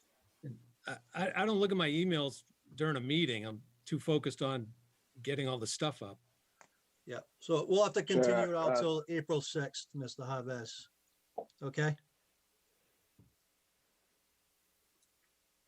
Thank you. All right, so 16 Downey Place, Don. Yes, the commission had asked for a sketch as-built. They didn't want, they waived a professionally stamped as-built. Right, yeah. If you guys were amenable, the applicant, sort of wrote in as-built plan dated at end of December and updated to show that, it wasn't a proposed addition any longer. It's now existing. He's saying it was built to size. I think this would fulfill what you guys were looking for, but I just wanted to. Yeah, I sure think you that's guys were- fine. I think we requested that the property owner, put it in and submit the plan rather than having a professional surveyor go out there to do it. So Exactly. I'm good with this. Is everyone else on the commission okay with it? Single family home. Downey Place. Yeah. Fairly small property. Any issues? No. Okay. All right. Well, I believe if we haven't written up and got the COC signed yet, we will have it on the next agenda. What if we already did that and you guys just said, yeah, just issue after we get this? I'll look at the what happened back in the day and we'll move forward knowing that you guys are okay with this. Okay. Perfect. Thank you. Thanks. Okay. So just the delegation of signature authority, authorizing electronic signatures. So, as you know, Don is semi-officially retired. I'm retired. He's retired. He's retired. So I think it makes sense since we're still in transition period here with the conservation administrator to have Anna be authorized to sign on behalf of the commission members. And of course, I want to run that by Anna first to make sure she's okay with it. I'm happy to do whatever the commission would like me to do. Okay. So does that make sense to everyone? I think to be fair to Don, we don't have a new commission administrator yet. So I think that's I think that's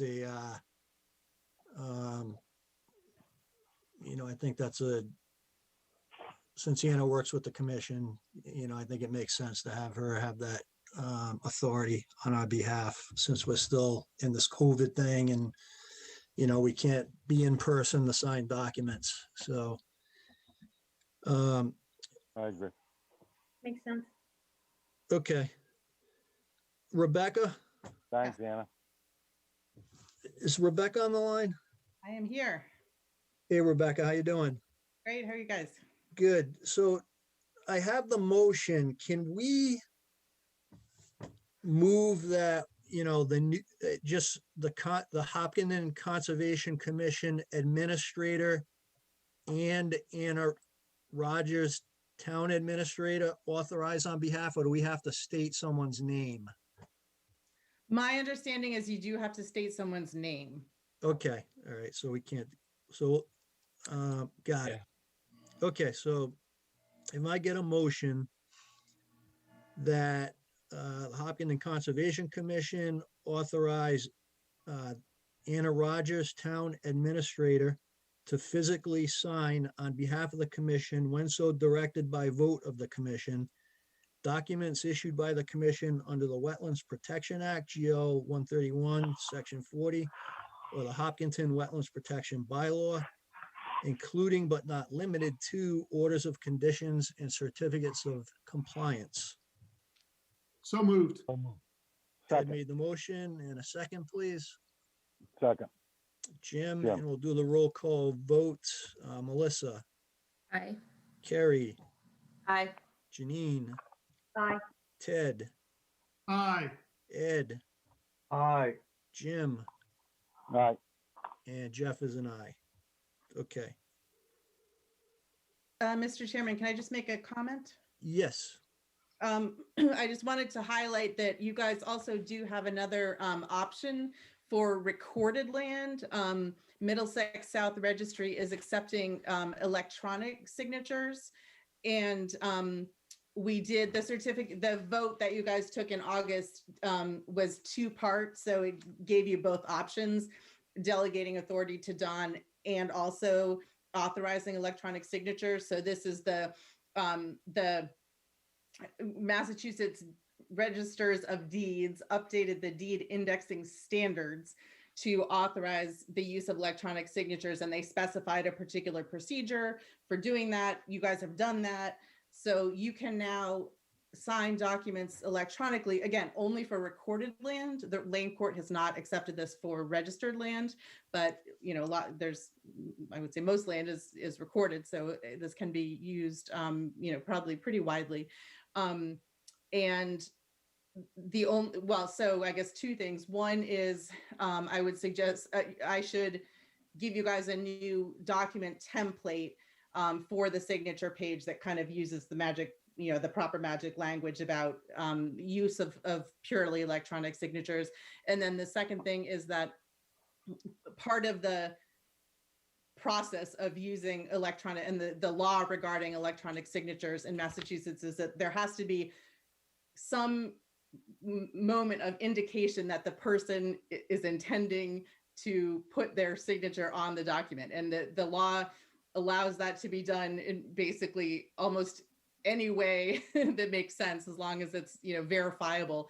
So for a conservation commission, the way to do that would be to get each person whose electronic signature is going to be on this document, go around during the meeting and just say, have them affirm, yes, I want to sign this document. And then have that noted in the minutes of the meeting. These people stated that they wanted to electronically sign the document.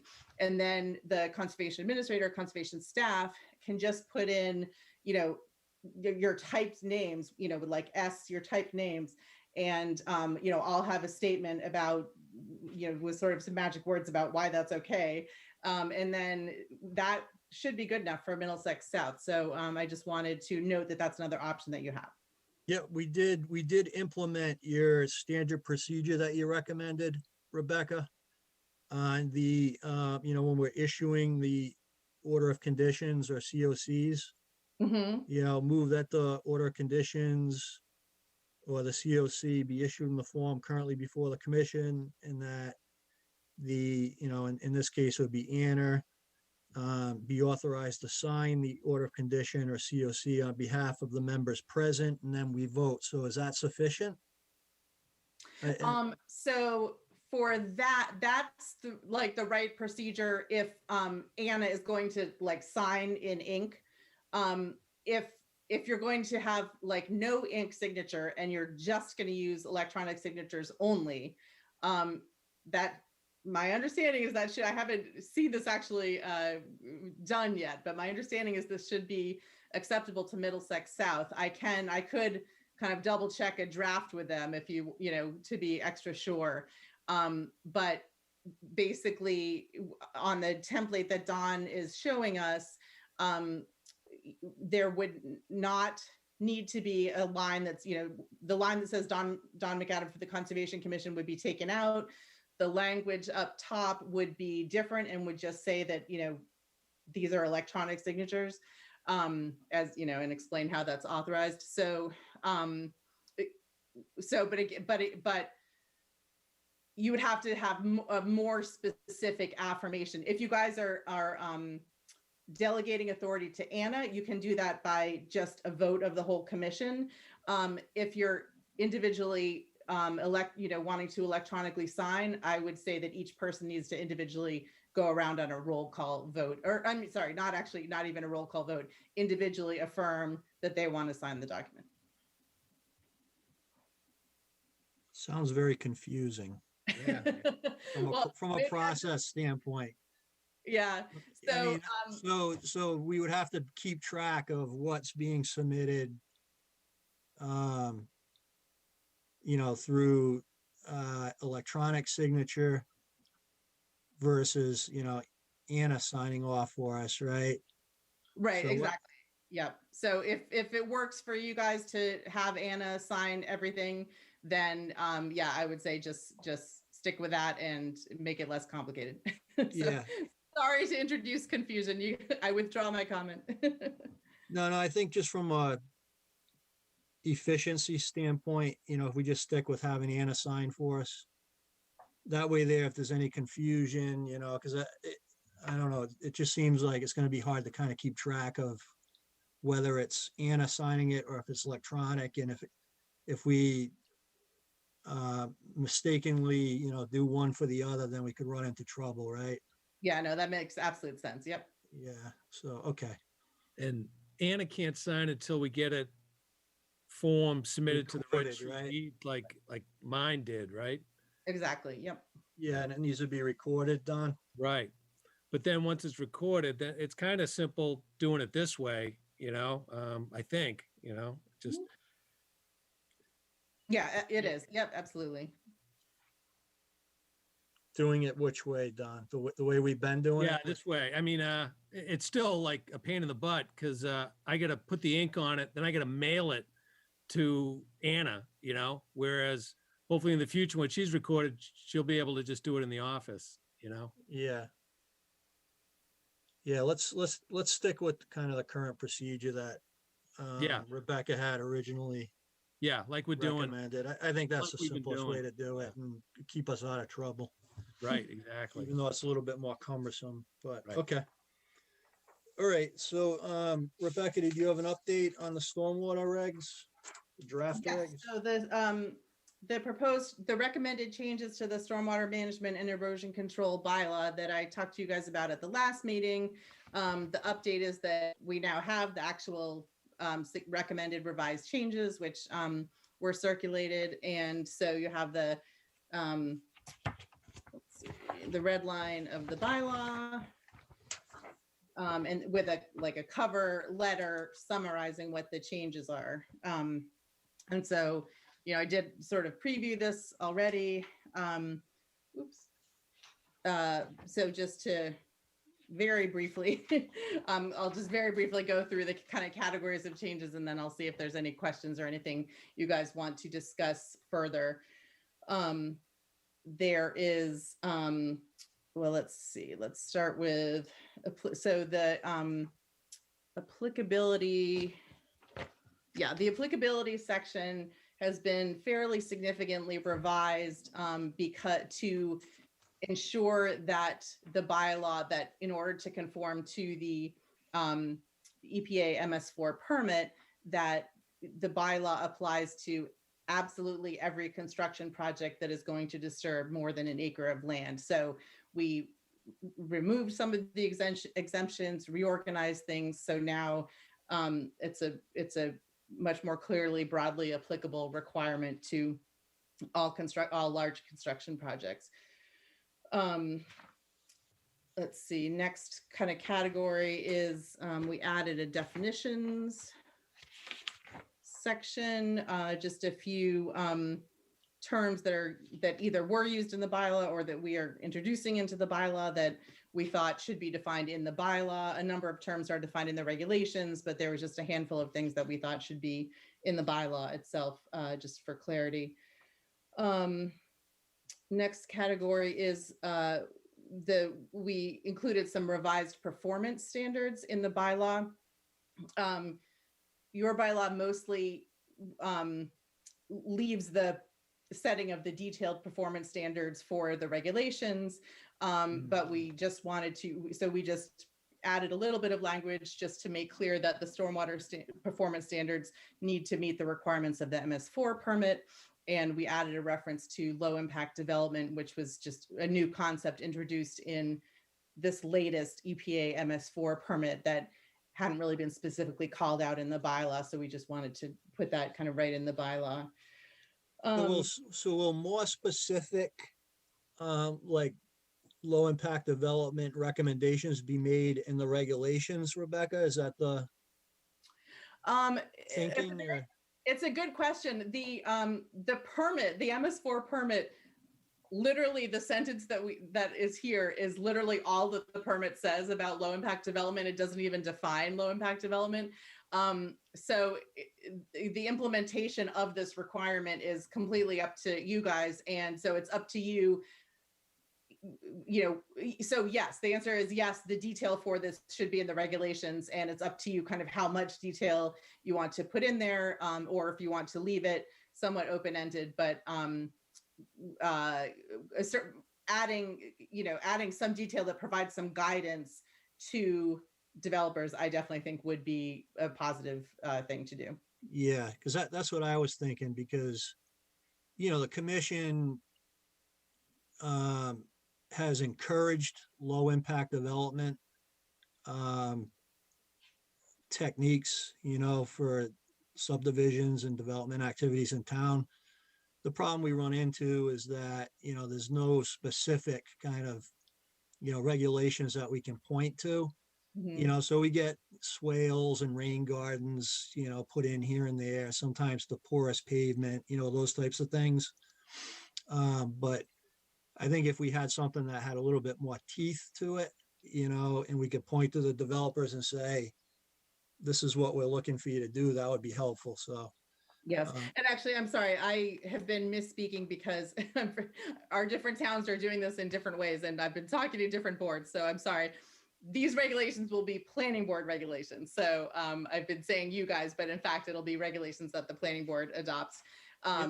But that's certainly, I think that's a comment that is a very good comment that I will pass along to them. We're going back in front of them at their next meeting, and I'll make that comment, and the regulations will be down the road a few months from now once the bylaw is adopted. And so when it comes time to do those regulations, that will definitely be a comment that I raise at that time. And I think it's a very good one. Okay, thank you. Okay, and then the last kind of category of changes is just, we just revised the enforcement procedures just to ensure that the planning board has kind of full and sufficient authority to fully enforce the requirements of the bylaw and all, and the regulations and permits. So it looks like a lot of additional language, but it's kind of standard enforcement language that you typically see in any bylaw like this, basically. So we're just kind of fleshing it out. So that's kind of a quick walkthrough of the changes that we're recommending. And in terms of kind of status, we talked about this with the planning board. I went and talked about this with the planning board at one meeting, but they kind of wanted a little more time to digest this. So I'm going to go back before them at their next meeting, which I believe is on Monday. Yeah, Monday the 29th. And so at that time, it's possible that, that they might have tweaks that they want to make to the language. A lot of this, there's not a huge amount of room to be creative because you're, within the constraints of what the MS4 permit requires. But certainly there, it doesn't dictate every last word. So certainly some things can be done differently. So basically so I'll answer any questions, and then any comments that you guys have, I can take back to the planning board and they can consider them, during our discussion on Monday. Okay, yeah, I mean, I thought I went through it, not in a lot of detail, but I kind of perused it. I thought it looked good. They, they want to try to get this approved at this year's town meeting, right? Is that the Right, goal? exactly. Yep. Okay. Yeah, I thought it looked good. I'll just open up to the other commission members for their comments.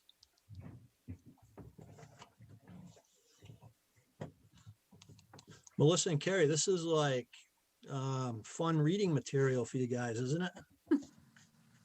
For sure. I'll have more fun with the regulations part. Okay.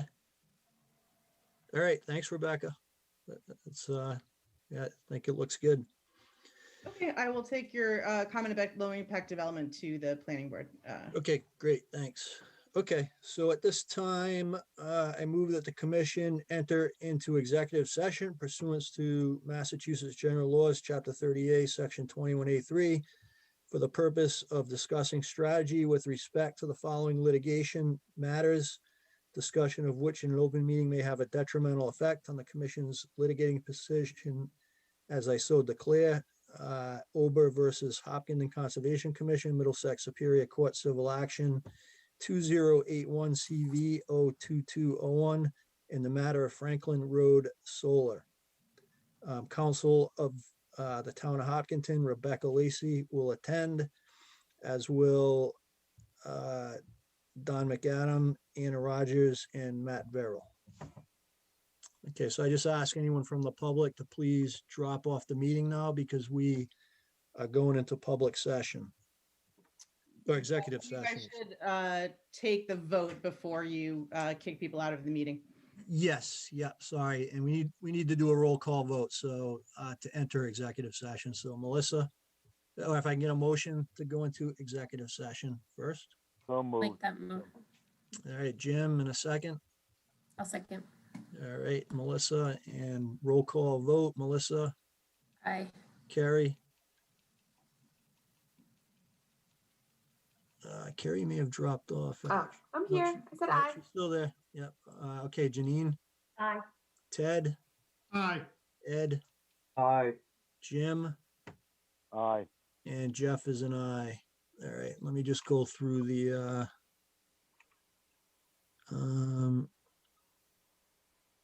so HCAM, can you drop off, please?